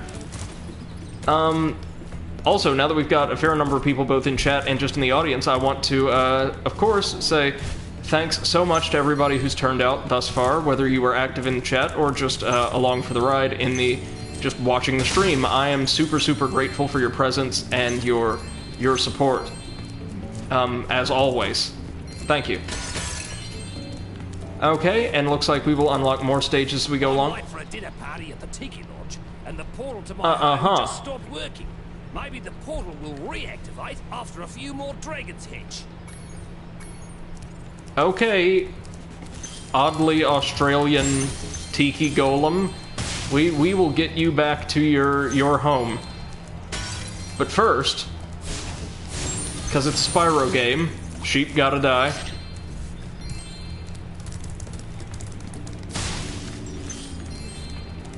Nugget says, yeah, the animations are clearly unfinished. It's a Sansaru production.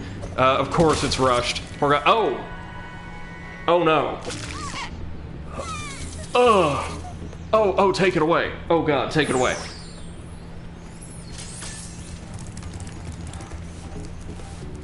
And she says, you know your sheep tricks by now. Yeah. Yeah, they... Oh no. I see an Again? egg at the bottom of this lake. I would go get it, but I don't want to get my fur all wet. Maybe you could get it. You can dive underwater by pressing the charge button when you're on the surface, and charge underwater by holding down charge as well. Hey Spyro, I just found like one of those things that we were sent to the other side of the earth to track down. It's like, yeah, right over there at the bottom of that lake, but I mean, you know, I'm supposed to be athletic and shit, but nah, you can handle it, dude.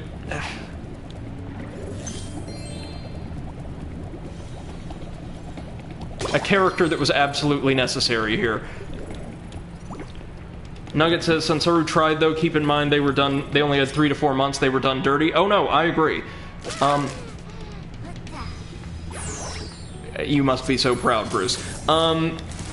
They reportedly accidentally shipped out a copy of Spyro 3 that was older and unfinished, so there was more work they did that didn't get realized. I wonder why they didn't just patch it. It's kind of strange as there's already been a patch for this game. Maybe they will in the future, but I doubt it since it's been this long.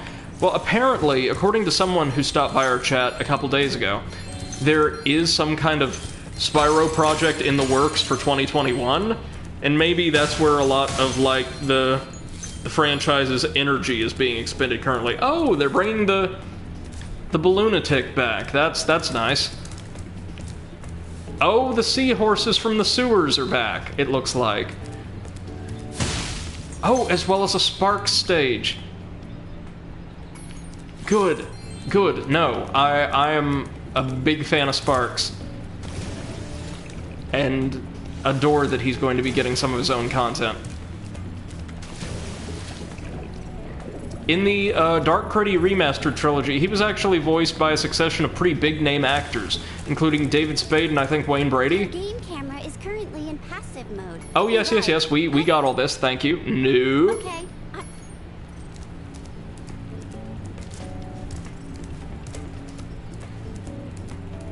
Nugget says, I hope so. Spyro 4 hasn't been confirmed, though.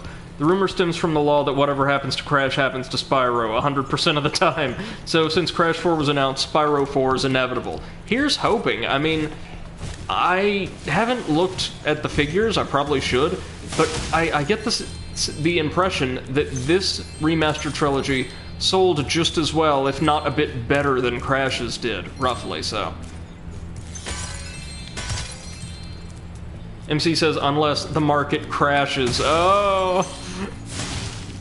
Hopefully not. I don't think we're going. Nugget says, wait, you've been playing in passive mode? Seriously? I always have to play in massive. Doing otherwise pisses me off too bad. Oh, don't worry, MC. That's a great pun. Look, they gave us a nightmare, a waking nightmare called Cold Hard Crash. We are each entitled to a few bad puns. Well, actually, that was a good pun, so never mind. In return. So we're still down a few gems, but you know what? We can pick those up on successive trips. Yeah, no, I don't mind the passive camera, actually. I kind of like it, myself. Ho, ho, ho, ho, ho, ho. We got a gem. Thought you could hide from me, but you can't. Except at least 10 of you demonstrably can. But that one particular gem could not. Alright, so we will get back to those gems in due time. We've already got all of the dragon eggs, look at us. Time to take on the Sunny Villa. Nugget says, are you aware what passive active actually changes? I can tell you if you don't know. I am. It, like, switches from a camera that follows you to one that doesn't. MC says, I have successfully dethroned a proclaimed pun master in the path. Really?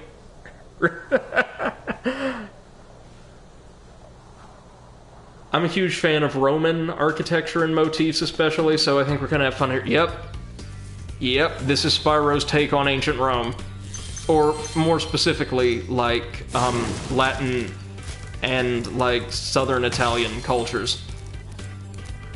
Oh my, can you help us? Hordes of ferocious rhinocs have overrun our town and kidnapped the mayor. Nugget says, yeah, if I try to play with passive, I can't see where I'm going. Oh, I could definitely see how that would be a problem. I guess, just growing up, I got so used to controlling games' cameras myself that it just feels more natural to me. Oh, we've got 6 eggs here. Nice, so there's gonna be more important things to collect. I dig that. Also, Spyro is more historically accurate than many, like, actual period dramas and things, because the, like, little Roman kitties here actually have, like, vaguely Italian accents instead of British ones. So, good job, Spyro. Oh, you were just crap-tier Legionnaires, and they don't give off those little power-up orbs anymore. Instead, back to gems, meaning that we must, I guess, just find our power-up arches out in the wild now, or activate them some other way.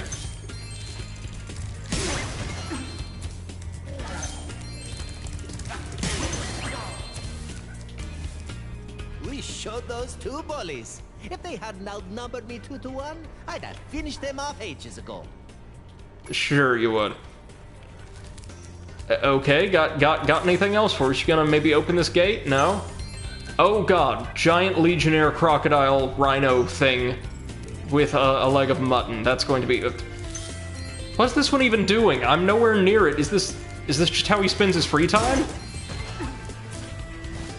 Again, I think like in Spyro 1, we might be the bad guys here. We're just destroying a horde of largely pacifistic, gentle-hearted, LARPers. That's not cool.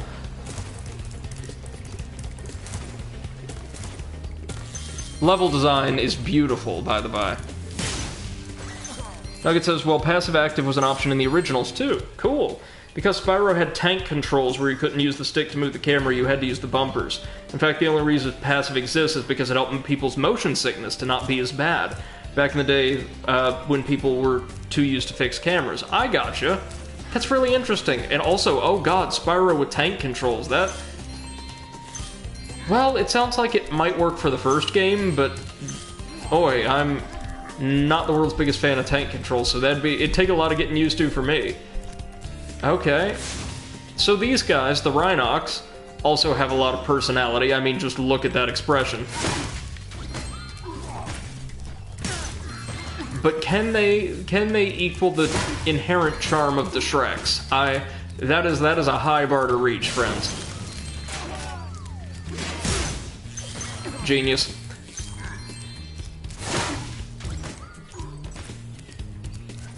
Oh, there is so much to explore here, y'all. This Rhinoc is too big to charge. You'll have to flame him using the attack. You mean the dead one? You mean the one I just did that to? You mean... Okay, whatever. Thank you.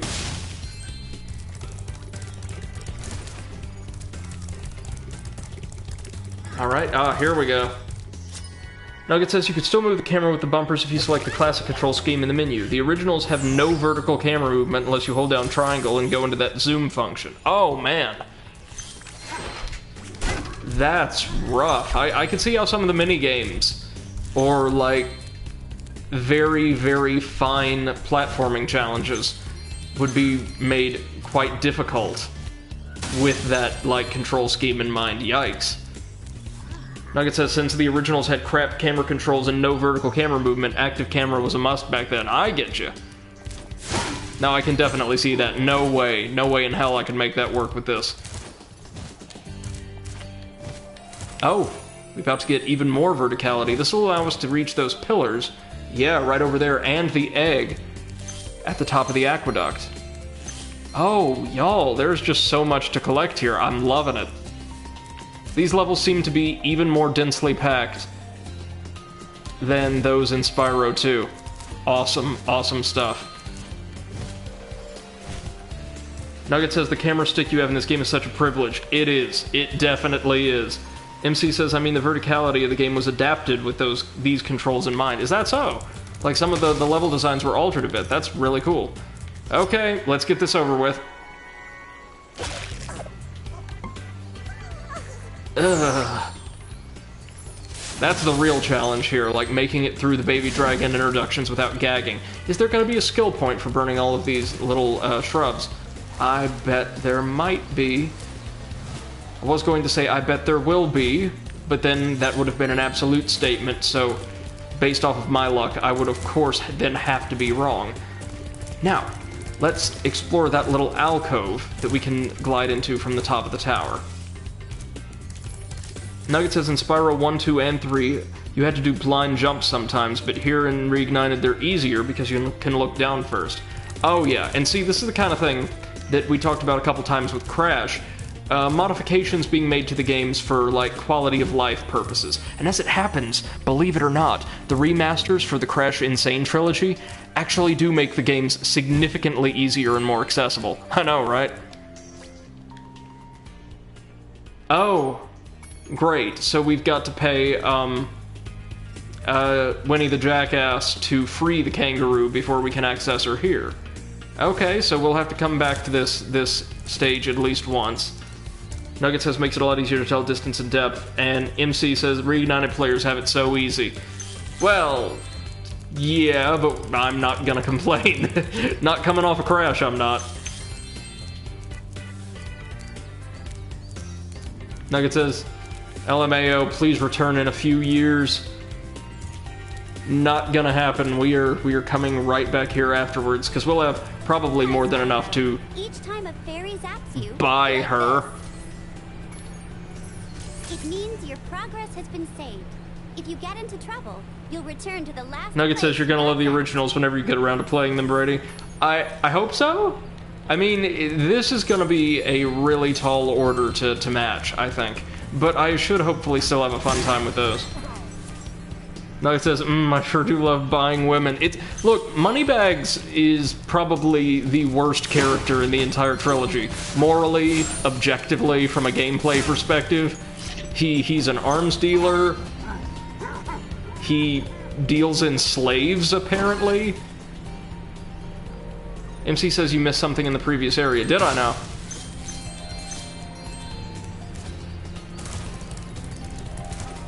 Well, let's have a look-see. Oh, that platform there?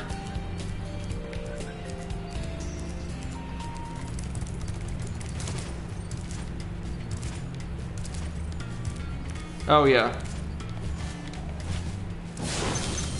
Nugget says the sorceress makes Moneybag looks like a saint. She's easily the most evil in the trilogy. You'll see. Trust me. Alright, I'm interested.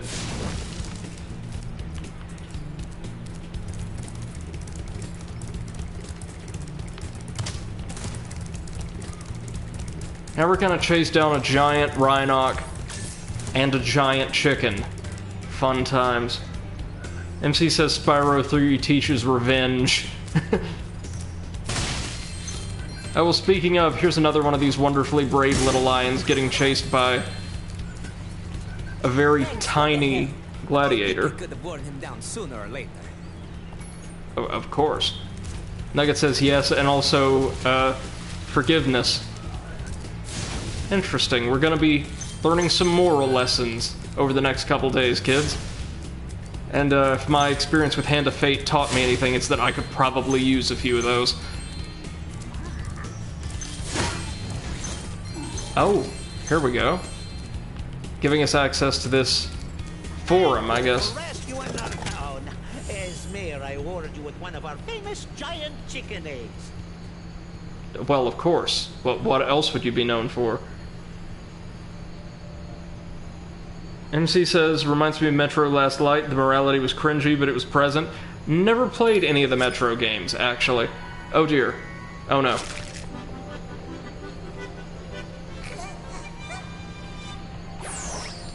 I'm sorry. Well, it's not flossing, so...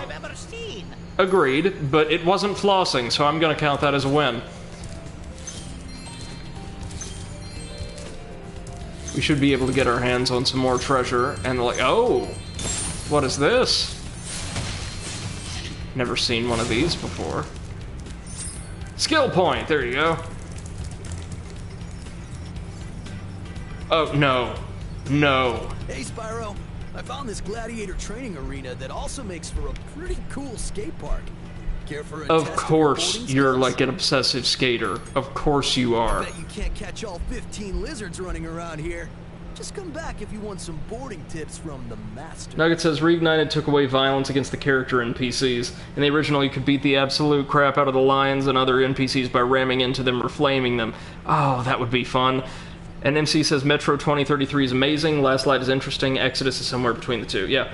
Okay, so...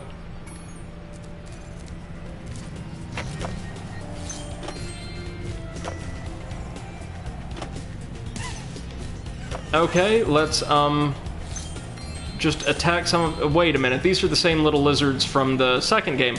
Nugget, I can see what you mean about, like, the reuse of assets.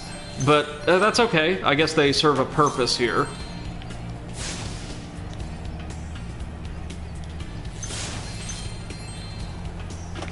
Huh. And by collect all the lizards, did Hunter happen to mean just brutalize them? Because that's what we're doing. Oh, I missed a red gem back there, but... we can go back through to collect... Ah, there we go. Nugget says the lizards were the same in the original, actually. Oh, wow. MC says, yes, fire the lizards. Well, they're not the most evasive little guys, unfortunately. Whoa, whoa, whoa, whoa! Oh, God. What on earth was that?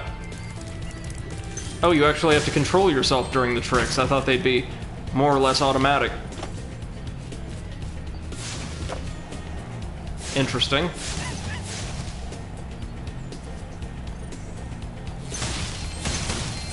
Weird, you've got like this dark, otherworldly portal, and on the other side of it is an infernal skate park. Okay, we got this little guy. Oop. That got caught on the geometry, it looked like. Poor dude. Oop.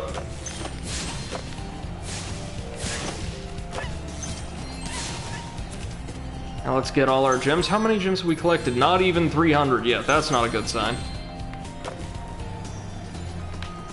Oh, ah. Hell. Nugget says, now you know why skateboarding is fun. Yeah, these segments don't look that bad, as I had no idea that one was up there. It's literally Tony Hawk, but you're a dragon. And Spyro 3 has, like, a lot of gems in each level. I can tell. There's a lot of gems, and they're all in very small disbursements. Now, real quick, I'm going to attempt to master... Whoop.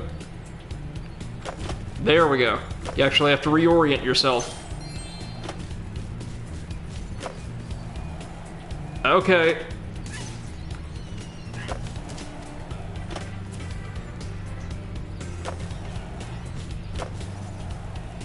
Let's get the gems we missed here.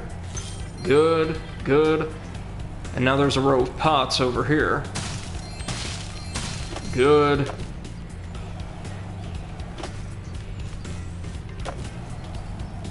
MC says you'll get to the scoring part soon. Yeah, I'm afraid of that.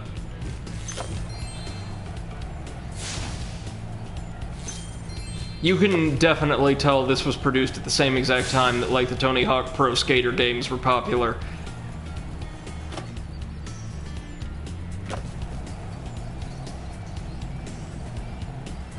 Now, Ratchet & Clank incorporated board races at many points in the first, and I want to say either the second or the third game, like Gadgetron hoverboard racing, and those segments tended to be a lot of fun.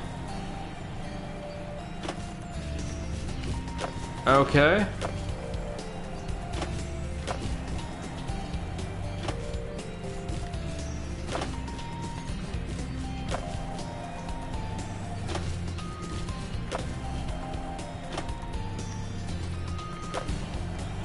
Going to have to find a way to get up there now, aren't we? Ah, I see.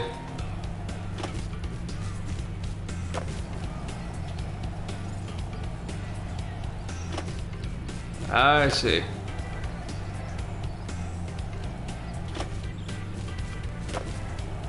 Yep. Oh, we didn't even see the impact there. Nugget says if you want to try it out, I actually have more luck using the D-pad for the skateboarding tricks. More precise. Great. I'll actually give that a try. Good advice. And she says, do you want to know how to do tricks now, or do you want to wait until the game tells you much later on in the game? Because you could do them now if you want. I'll wait until I'm tutorialized on it. If you can catch all the lizards just because before time expires without what? Go get him, Oh, Spyro. good. Good. Thank you, Hunter. Make it harder. Yes. Well, that's actually a very generous time limit. So that's good, right? Yeah, that's good. Like it says, just figured I should ask. Oh yeah, no worries. Thanks for the offer.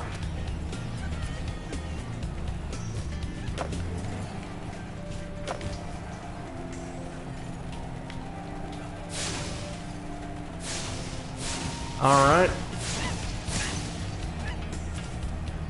The bit about avoiding a wipeout is going to be the source of difficulty here, not actually the time limit.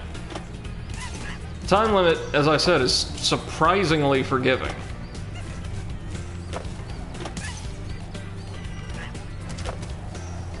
I do love the flame decals on Spyro's skateboard, that's adorable.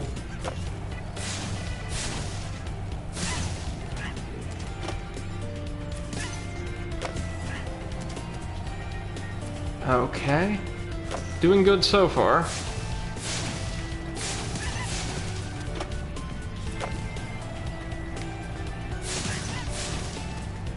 Now, aside from the one hanging in midair over there, we've got just the two on the raised section here.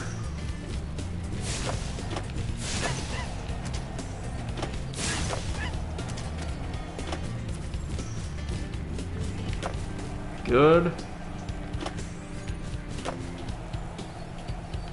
MC says the tricks are definitely the highlights of this minigame.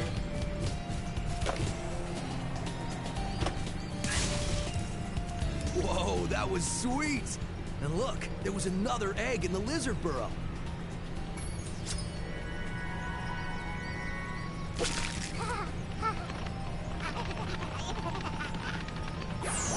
Charming. Nugget says, the fact that there's a dragon on a skateboard didn't occur to me as being weird until I was an adult. Then I went, wait a minute, it just seemed natural to kid me. Yeah, I can see that. Like, this would honestly be one of the less strange things that, like, kids our age would see on TV or in video games in the run of, like, an average week. Oh god, there's still so many gems. Where could all the gems be? God, why? Where are the gems? Well, a ton of them are probably going to be in the section we need the kangaroo for.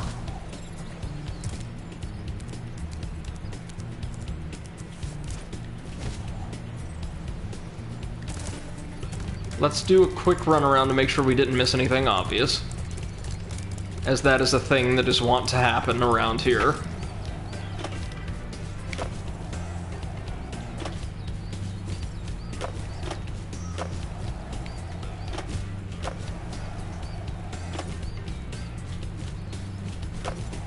It says, yeah, you need to unlock Sheila, then come back. Okay, good stuff. We good, then.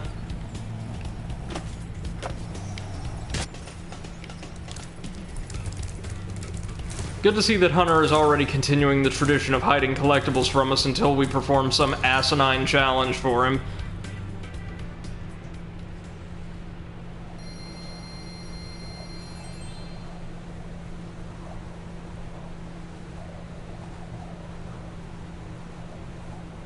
MC says, or Nugget says, some people hate Spyro 3 because it has a lot of backtracking, but other people love it for that reason. It's just an opinion thing. Gonna be interesting to see where I fall on that question. I think the backtracking in Spyro 2 was well done because there wasn't that much of it and it was usually pretty immediate. But, yeah, we'll see. So far it doesn't seem obtrusive or anything. Now, let's free a sentient slave from moneybags. How funny to see you here. Why, I I haven't seen you since... MC says if you know your Spyro 3, there's little backtracking. Well, okay. My business went into a slump after you left, so I came here and struck up a nice deal with the local sorceress. Lovely woman she is. Seems to be very fond of dragons, too. I'm getting paid a fortune to keep Sheila the kangaroo locked up. Uh-huh. This pesky animal must have been causing a lot of trouble for that poor sorceress. I suppose I could accidentally let the kangaroo escape, if you were to pay me, say, a small fee. Dude's engaged in slavery, but yeah, sure, we'll set her free. Spyro, And we've unlocked the money's in the bag trophy. Your kind-hearted nature might be your downfall someday, but for the time being, it's making me rich. I hope you. Oh, and we've unlocked a new stage exclusive to Sheila. That's good of you, mate. No hard feelings, eh? Right. After all, I'm just doing my job. Well, oh, there you go. That's a bit more like it. Can you be one of them dragons then? Yeah, name's Spyro. Never thought I'd see one. You dragons used to rule this entire world, you know? Then all of a sudden you left. Poof. Dragons used to live here? Didn't you know? They say it was over 1,000 years ago, I think. And they just left? Yeah. If I know my dragons from the first game, they've actually just been asleep the entire time. Just sort of went with them. I mean, they say this world used to have magic coming out of the wazoo. Flying ships, singing forests, wishing stones, you name it. But when the dragons left... I'm down for flying ships, but we will pass on the others. Yeah, they're starting to fade out too, one by one. Well, I gotta get back home and do some damage control. Come visit anytime you like. MC says dragons got fat and forgot to fly. Yeah, that's true. They also could have just flied over here. But of course they didn't, because that would be work, and pff, what's the point of that? Okay, so do we need to access Sheila's Alp before we can use her in the Sunnyvilla stage? Because if not, I'm just heading right back. We going back in. MC says do the Sheila level first. You got it, but first let's track down those last 10 gems. Oh, it's more a tutorial. Gotcha. I'm interested to see how other characters play.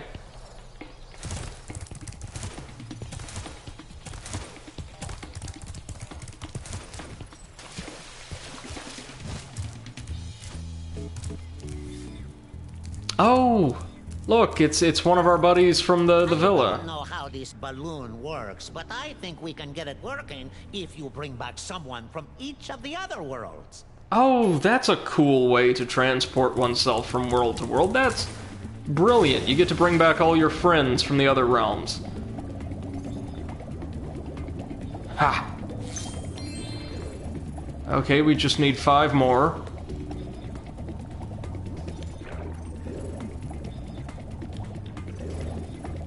Nothing else down here. Doesn't look like, anyway. Is there? No.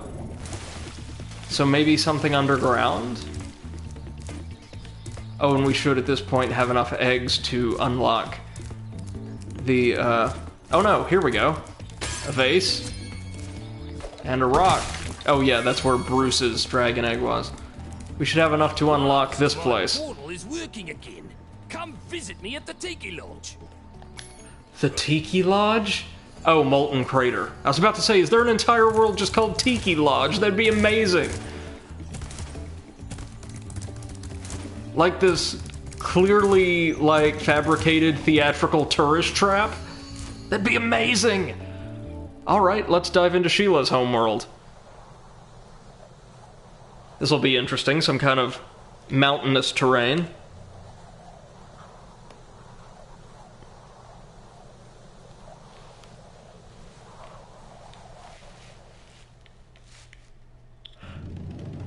Thanks again, Spyro. Now I have to find out what that nasty sorceress has done to my home while I was locked up.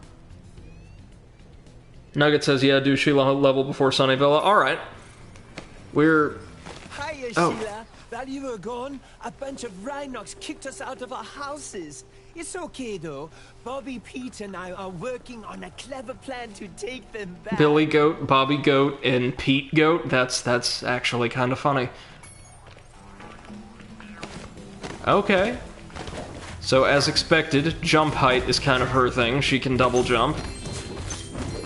And kick the hell out of... Well, let's see. Yeah, I'm all about that. Yeah, I think I like the design here. They're the 3 Billy Goats growth, says Nugget. Yeah, that's right. And what do we have? Just 3 eggs here. Okay. So if you press the X button exactly as you land from a previous jump, you get some insane altitude.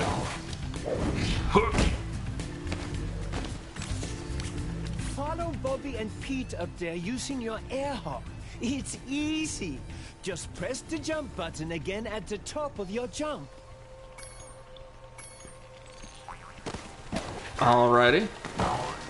Or we could just do this. You know, I'm alright with this.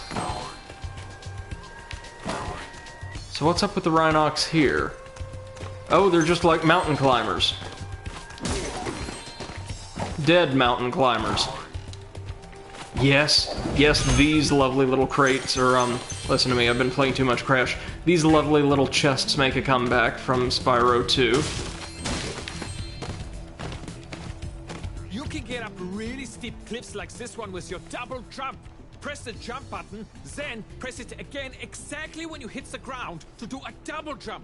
Once you've mastered it, you can go anywhere you want.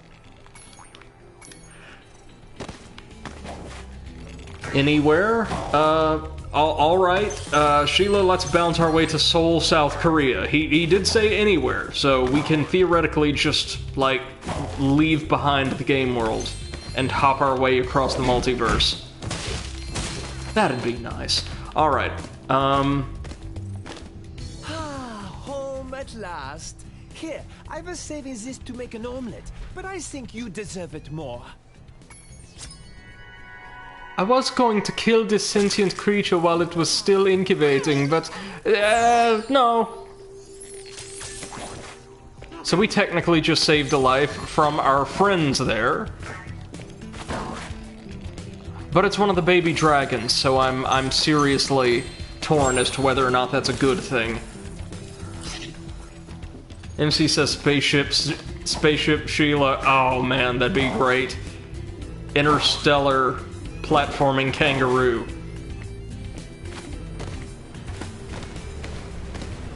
Last time we tried to get past this moose, he knocked Billy clean through a wall.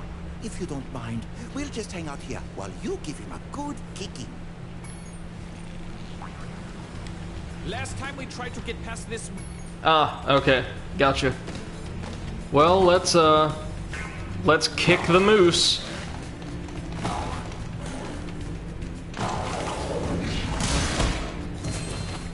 And by kick the moose, I mean, good God, stomp its head in.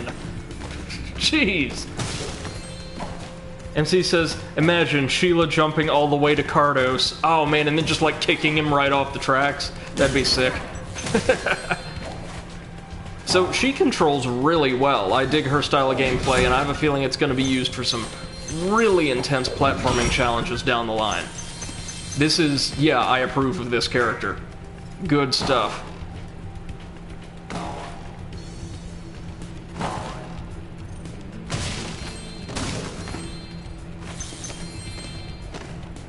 Don't worry, I'll just keep kicking this rock until it breaks.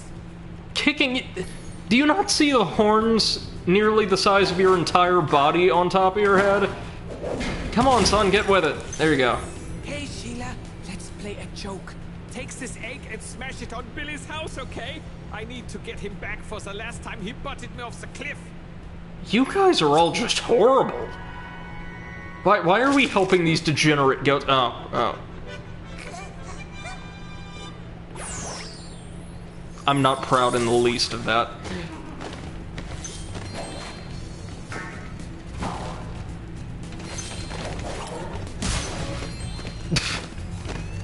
I especially love, like, the airtime any enemies kicked by Sheila get. Unless we can smash their huts. They're too big to smash with your kick attack, though. Try using your MC sounds like Sheila was harder to control in the original. Maybe. While you stomp their huts. I really like her control style. You remember how to stomp, don't you? Just jump, then press the action button in the air.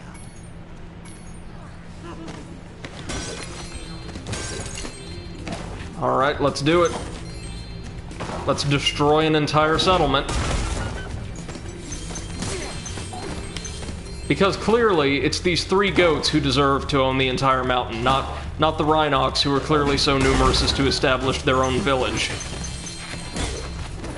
Also, the goats who express a, like, really remarkable fondness for extreme violence against themselves and others. Or amongst themselves and against others, I should say.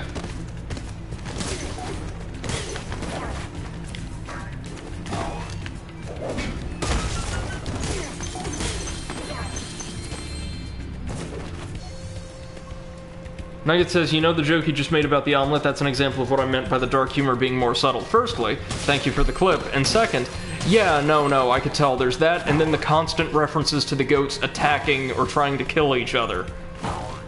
Because they're the good guys, you see.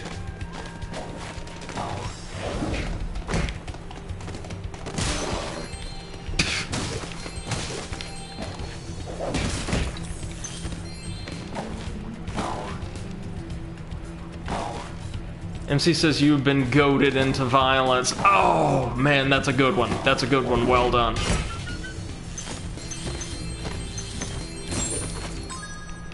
Well, we've got most of the gems already. Nugget also approves of that pun. It's a good one. It's a very good one. Sheila? Oh, you can have this egg I found in my house. I don't know how it got there. I swear I don't. There was no theft of the young of a sentient life form on our part. Oh no. No. If you ever forget how to control a character or vehicle, just go to the pause menu. Vehicles? Oh, like the skateboard. Nice.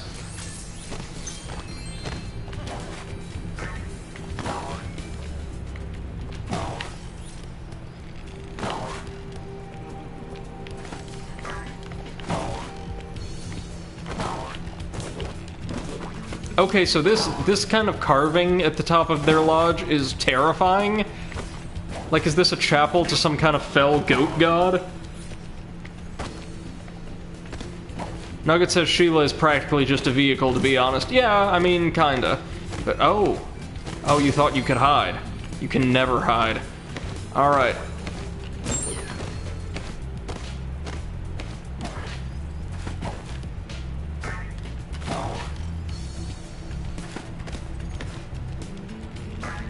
MC says, true, she hits like a truck too. Amen to that, man. She has some serious power in those legs. Oh, did I miss that little alcove entirely? Ah, I'm afraid I did. Hey.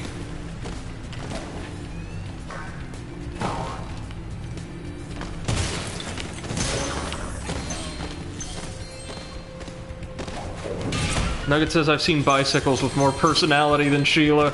Well, I'm sure there's going to be a lot of generically happy, friendly wildlife in this game to offset the generically homicidal wildlife from the previous game. So we're still down 20, hey? Alright.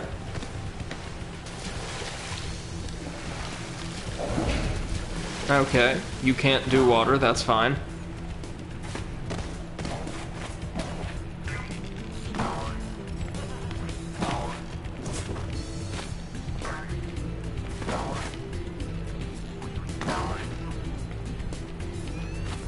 Alright, kiddos, let's keep our eyes peeled for anything really obvious old Brady would have missed.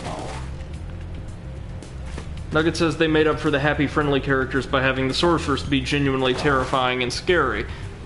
Again, really looking forward to that, then.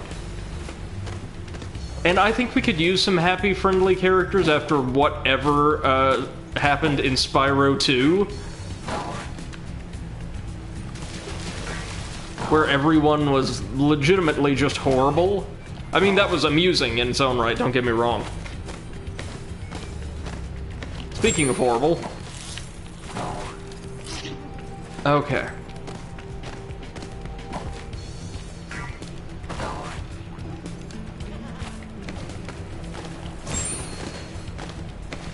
So she can send anything flying but the little ducks.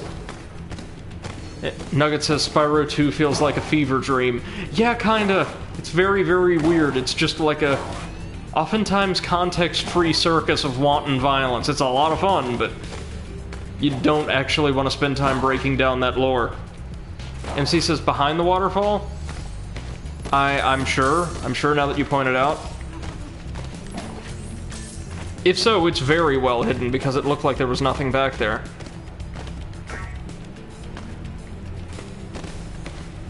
Oh, can we fit back there? No. Nope, nothing there.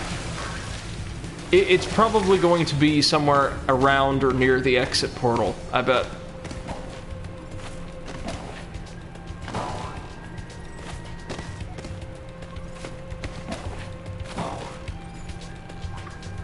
Yep, there.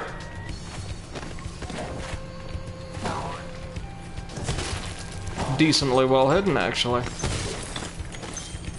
Oh, and like it's one less little obstacle course for us to really get the hang of these super jumps.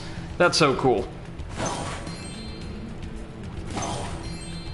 They did a great job of creating a brief, simple stage that tutorializes without feeling like it's just holding your hand consistently. That's really nice. Good job. Good job, dev team who became, you know, internationally acclaimed for this series and went on to do so many things. Are you kidding me? We are one gem down. Oh, of course we are. That's just the way it... Ah, there it is. No worries. One of them from the chest must have just fallen down there. There we go. So we have 100%ed a stage. Brilliant. Farewell, murder goats. So now we're just about ready to head back to the first world and handle Sheila's challenge really quickly before, we've probably got time for one more full stage after this.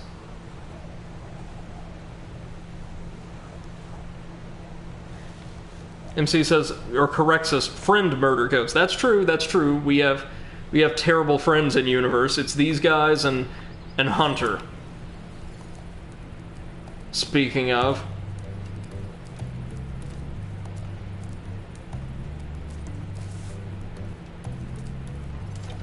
So the 80s rabbit is tailing us.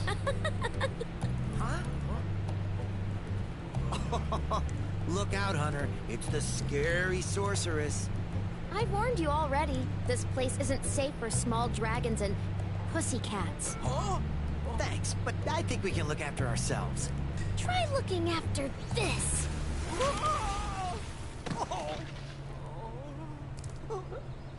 Oh, she just vaporwaved him to death. Come back when you finish witch school, okay? Say, is it just me, or is she kind of cute when she's angry?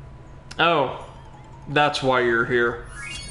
Character development, question mark?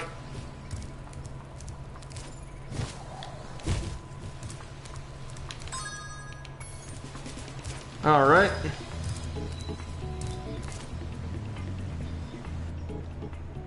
MC says also terrible family. If you're referring to the dragons, then yes. Absolutely. MC says Hunter is now an adult.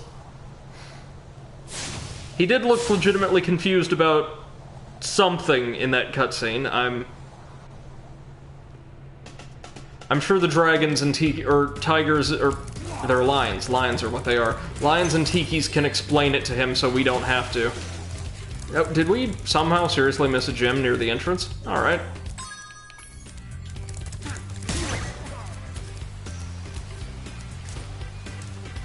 Nugget gives us some very true trivia. Cats can have barbed penises. Yeah, so that's gonna be fun. Aren't you glad that, like, this colorful collectathon platformer has brought us to such places? I am. I know I am.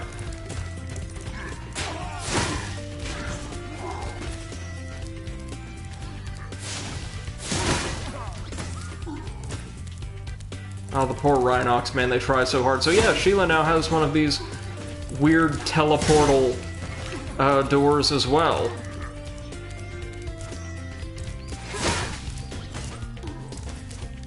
So let's jet on over there. I have a feeling I'm going to enjoy this considerably more than the skateboard section, which I need to stress is fun, but not like really my thing. Hey, Spyro. There are Rhinox everywhere. Maybe I can find some peace and quiet at the top of this tower. Oh, so you're not gonna help, you're just going to... Your whole mission's based around running away. Okay. She's being guarded by evil Rhinox at the top of yonder tower. Can you rescue her for me? Oh, nice. We got some real verticality here. Oh, and look, these Rhinox are actually armed. Good. I'll feel slightly less horrible about this now. Oh yeah, that's the stuff. I don't think I've done anything in the entire trilogy that feels quite as satisfying as kicking something with Sheila. Yeah! MC says it is fun to think that mini games made for kids have a second naughty read for adults. Yes, indeed. Same thing with television shows. SpongeBob, for instance, has a ridiculous amount of thinly veiled adult humor, and a truly disturbing amount of suicide jokes, and at least one explicit reference to a SpongeBob-based creepypasta that was included in a recent episode. So, yeah, there's that.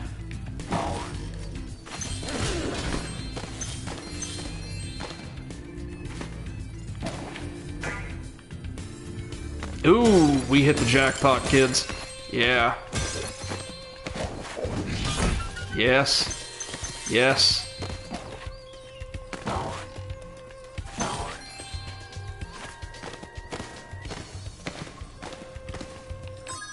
Nugget says, my sister is an architect and she was very impressed with the accurate architecture in this level. Wow. Good to see they really put their time in then.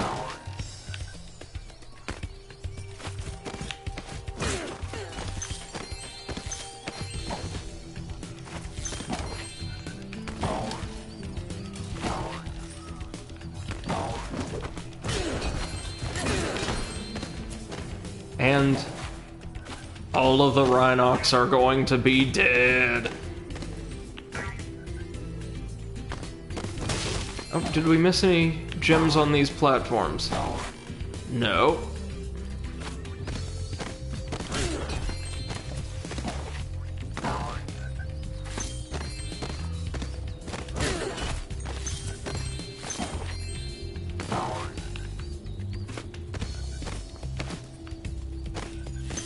Color palette here is also just phenomenal.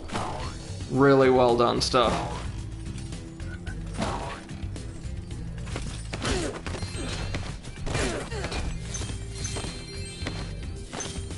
Oh, there's more.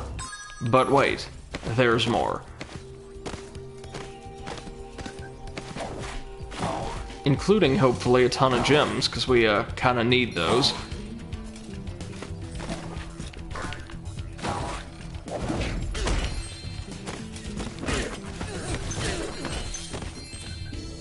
Still not it?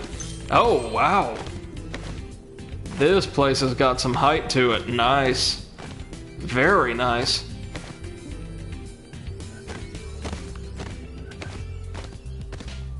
Oh, and there's a chest over there we need to get around to. Let's not forget. He says mere seconds before he inevitably forgets.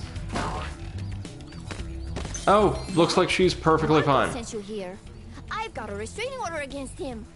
Oh, good. Okay. Here's an unrelated dragon egg. Oh god, go away, go away, go away. Okay, okay.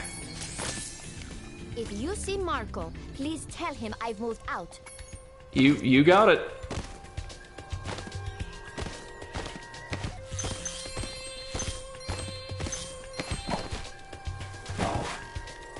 Ooh, ooh, is there stuff up here? No, that's just beyond our reach. Ah. Now, let's head on over and pop that last chest, shall we? Please let it have exactly 11 gems.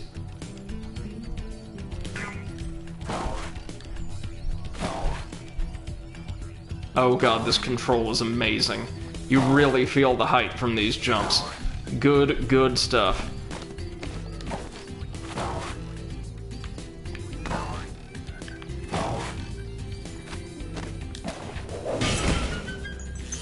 Yes, yes. Of course. Of course we're too short. Of course we are. Well, this time I actually don't feel bad given how bad the stage, or how big the stage is. Not bad at all. In using my Spyro, or my Sparks treasure tracker. Okay, so they're back in the main stage. Gotcha, gotcha.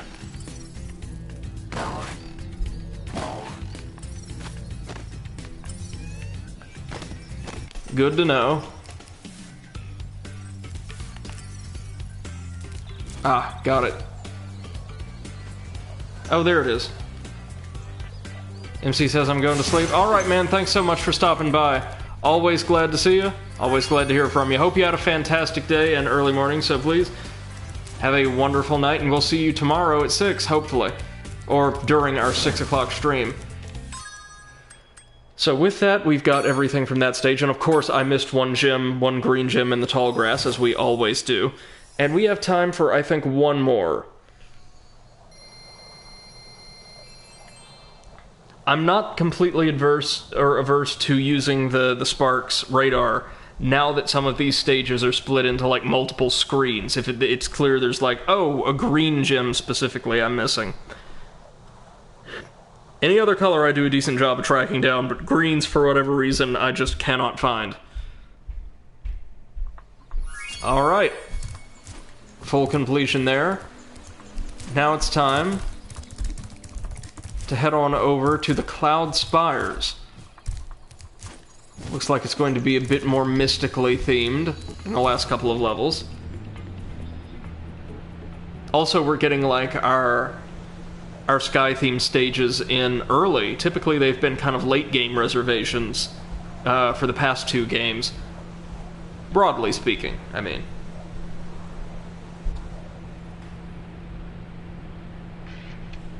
Oh, wow, check this out. This is actually way more kind of, well, I mean, Magitech, of course, but advanced than I was looking for.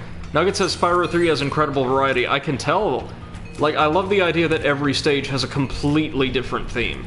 I'd say I vastly prefer that over Spyro 2's idea. Interesting, and totally not flawed, but just not as interesting idea of every stage having, or most stages having a counterpart.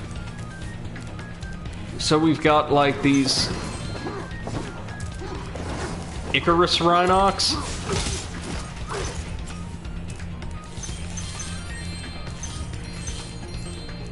And adorable little fairy things. Hello.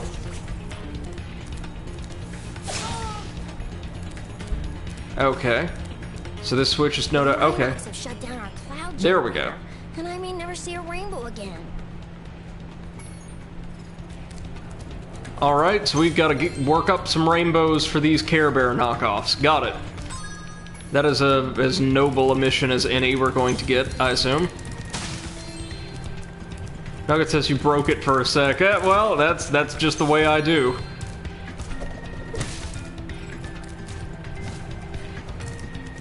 Not surprising in the least.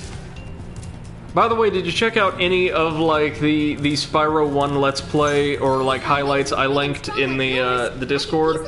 That's a very interesting playthrough. And of course, the editor is way too harsh to the LPer, but still a very, very funny playthrough, to be sure. Oh, there it was! That's two mentions explicitly of how to glide. Oh, are we gonna match Spyro 2's 3? Are we? Probably. These guys have metal shields. Okay. Not that it matters, because,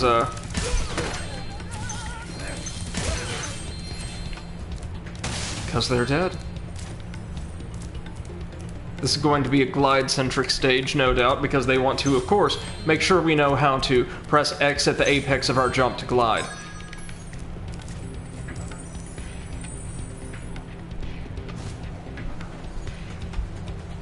What a beautiful stage, though. I love the gold accents on everything. The color palette as a whole for these stages has been extremely pleasing. Nugget says in the original, those Rhinox had titty armor. Oh, dear. The metal armor Oh, those dear. enemies are wearing protects them from your dragon flame. If you hold down the charge button, you can defeat them with your charge attack. Sure thing. We've been knowing that for about 2 games now. We got this. Oh, that's a 5er.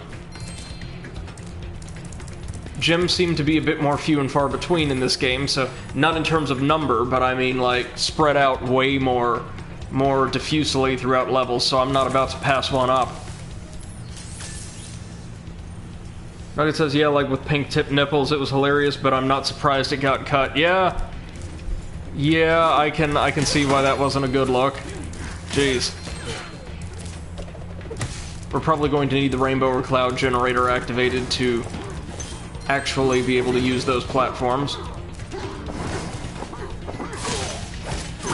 Down we go. Or down he go, rather. Ah, this one's already taken wing. Aha. Thought we'd miss these, did you? Well, you were almost right. I probably would've.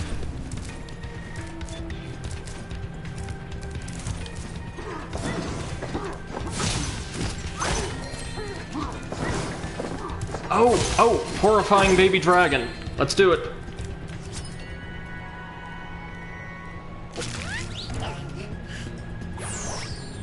Oh, well that one was kinda almost cute. Was that our first egg here too? Yes, it was.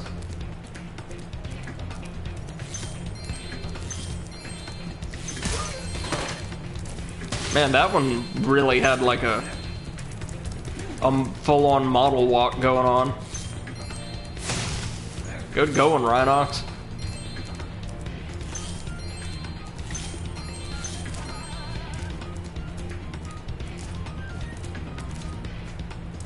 Oh, and they're singing. Of course they are. Oh, good. Good, look who's back. Well, if it isn't my favorite dragon. The sorceress has put me in charge of guarding these bellows. However, so he's just explicitly a villain this time around. I was distracted, counting gems. Nugget says, I'm surprised I managed to stay awake this long. I guess the shower mist must have helped.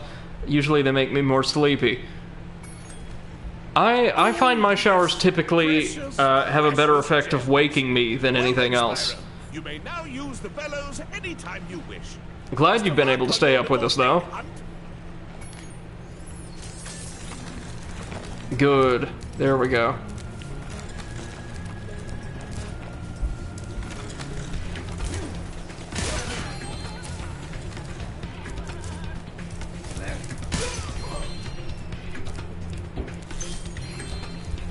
Remember, to get your longest glide, press the jump button at the I love very like top all of of the jump. clouds And use carved the from action button to stone, hover at the present end of throughout the glide. mountain range. Yep, there we go. That's twice we've been tutorialized about the hover. Gotcha. Such as that one, or even these that are more common. But the one just floating up there is very suspicious. Wonder what we're going to have to do with that. 1, 2. Oh, it's so much fun running through, like, rows of, metal armored enemies. Get that very satisfying crunch sound effect every time. Good stuff, good stuff. Oh, and there is another minigame portal. Curious to see what that leads to. Hopefully not another skateboarding track so soon. Oh, you activated the bellows. Maybe I can get the cloud generator working again. Wait, so all I had to do was pay money bags, and then you could just turn it back on yourself. That's it. Okay, whatever. Rhinox must have been using this thing to clog up the cloud generator. They stuck an egg in it. Well, what was that thing Bianca said about having like the most well-trained armies in the world, hiding them in completely obtuse, like, unreachable locations. They just threw this in a piece of extremely complicated, prominent machinery in this country. Whatever. Nugget says, oh, another thing about Spyro 3. Yes, Moneybags was explicitly evil. Also, he's around much more. He gets absolutely as much as he can from you. The Sorceress is still way more evil, though. Well, as long as we get as many gems as we can, I don't think that's going to be a problem. It's a pain, though. And Nugget says, Bianca was bluffing. It all ends up making sense, I promise. Oh, we're going inside the big cloud. Except not now, because I want to see what's on the other end of that portal. Oh, no, I'm sure there's an explanation. I was just, like, poking fun. Oh, what does this cool flame emoji want? Our sun has gone out. We can make a new one with our lava fusion cauldron and 3 sun seeds, but they keep burning out before we can get them in the pot. Okay. Step on the switch to get a fresh sun seed and keep flaming it until you get it into the pot. Okay, that doesn't sound too bad. So, take yourself a sun seed and prod it all the way over into the pot. Like so. Okay. We are crafting a brand new sun by sacrificing very, very cool emojis. Gotcha.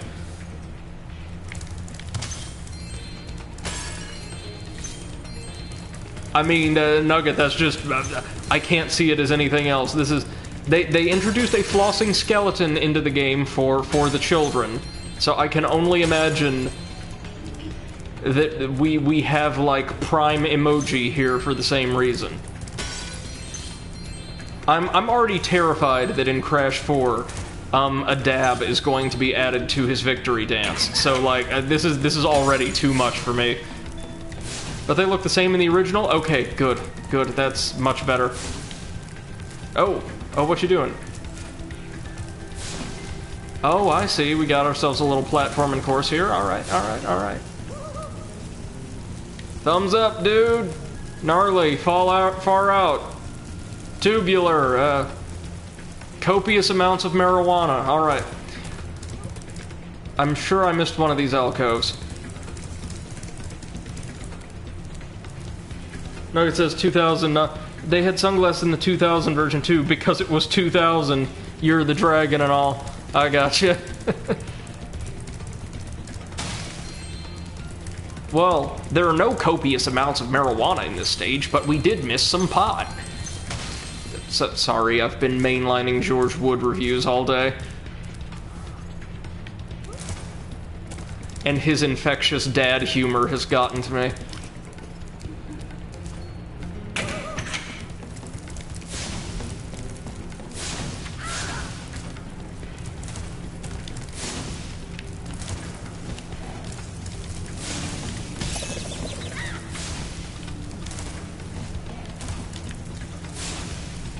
Nugget says, yes, there were copious amounts of weed. Hunter exists, remember? Fair play. Oh my god. Now that's what I call a sun. Here, you can have this last sun. I'd call it something. Yeah. Be a dud, though.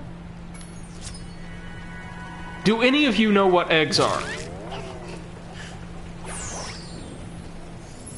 No, I take it back. You can throw that one in the cauldron. I think it's fine. Did we miss any gems here?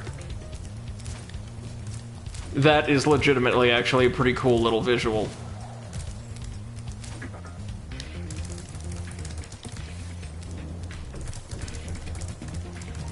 Praise the tubular blazed out sun, bro.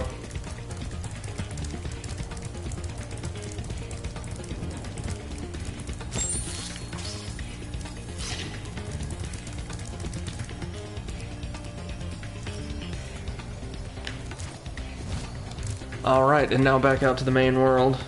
Nugget says, praise the weed sun. Oh man, the Dark Souls community would have a fan day with that. Smoke the sun? Oh, that's better. Yeah, that's much better. Well done. Wait, no. Oh, we've got something better. Okay. We usually wake up our rain cloud at the crack of dawn. But these blaze the sun. Yes, that's brilliant. Good for you. Okay, so we start off with some Superfly action. Nice. Oh, and it's the same evil spirits from Colossus, I think. Yeah, same exact model. The one that turned all of the beautiful hockey statues into less beautiful sword-wielding statues.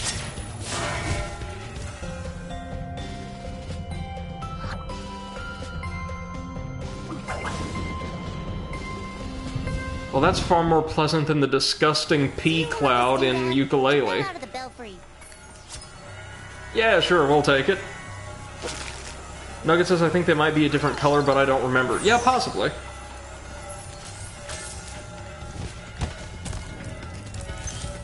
See, Platonic, that's how you do a living cloud. It's adorable and fulfills its meteorological purpose.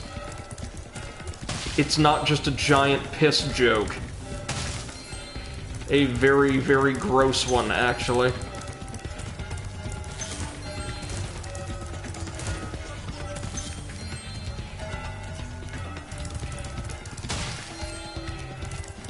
Oh, it's one of the egg thieves. They're back.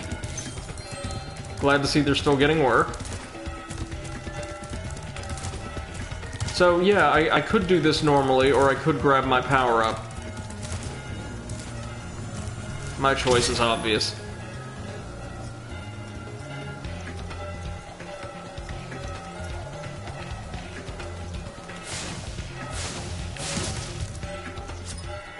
Nice.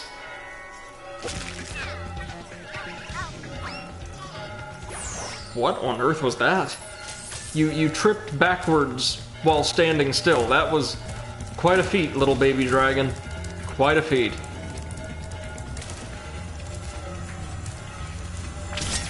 Now we've got just a few gems over here.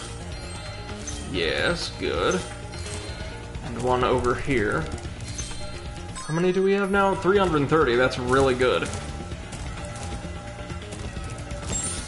And how many of the eggs? All but one of the eggs. The other must be at the end of that new little platforming course we unlocked. So, yeah, let's take a trip back down. And immediately take a trip back up.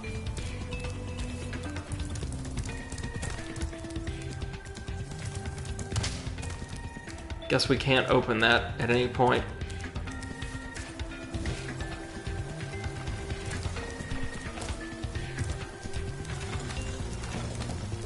Ooh, hello. Updraft. Nugget says, in my opinion, Spyro 3 is a much more peaceful vibe than Spyro 2, but I don't know if that's nostalgia talking or not. I've not seen enough yet to say.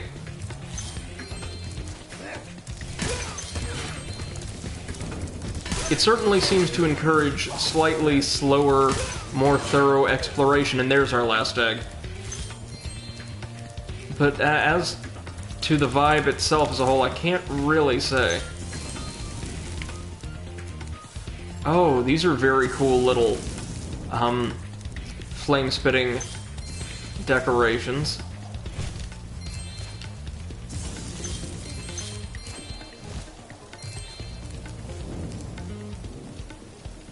Let's do it.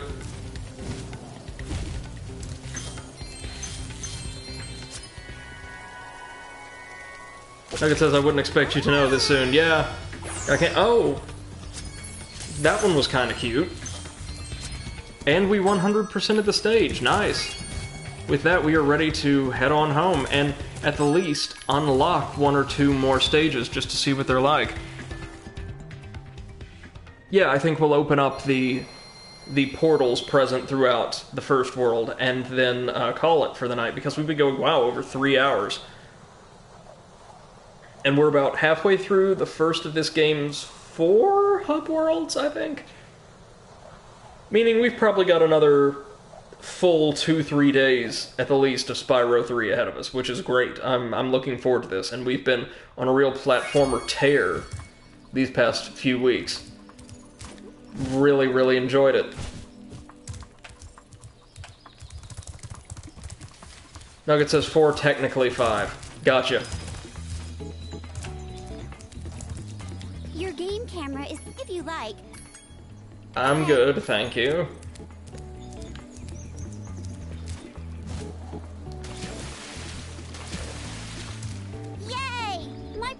is working. I'll see you. That is not the voice I expected that NPC to have. Okay. So we've unlocked Seashell Shore. Oh, that sounds lovely. Hopefully there won't be any immortal turtle babies. And, the Mushroom Speedway. That's the speedway we unlocked, I see.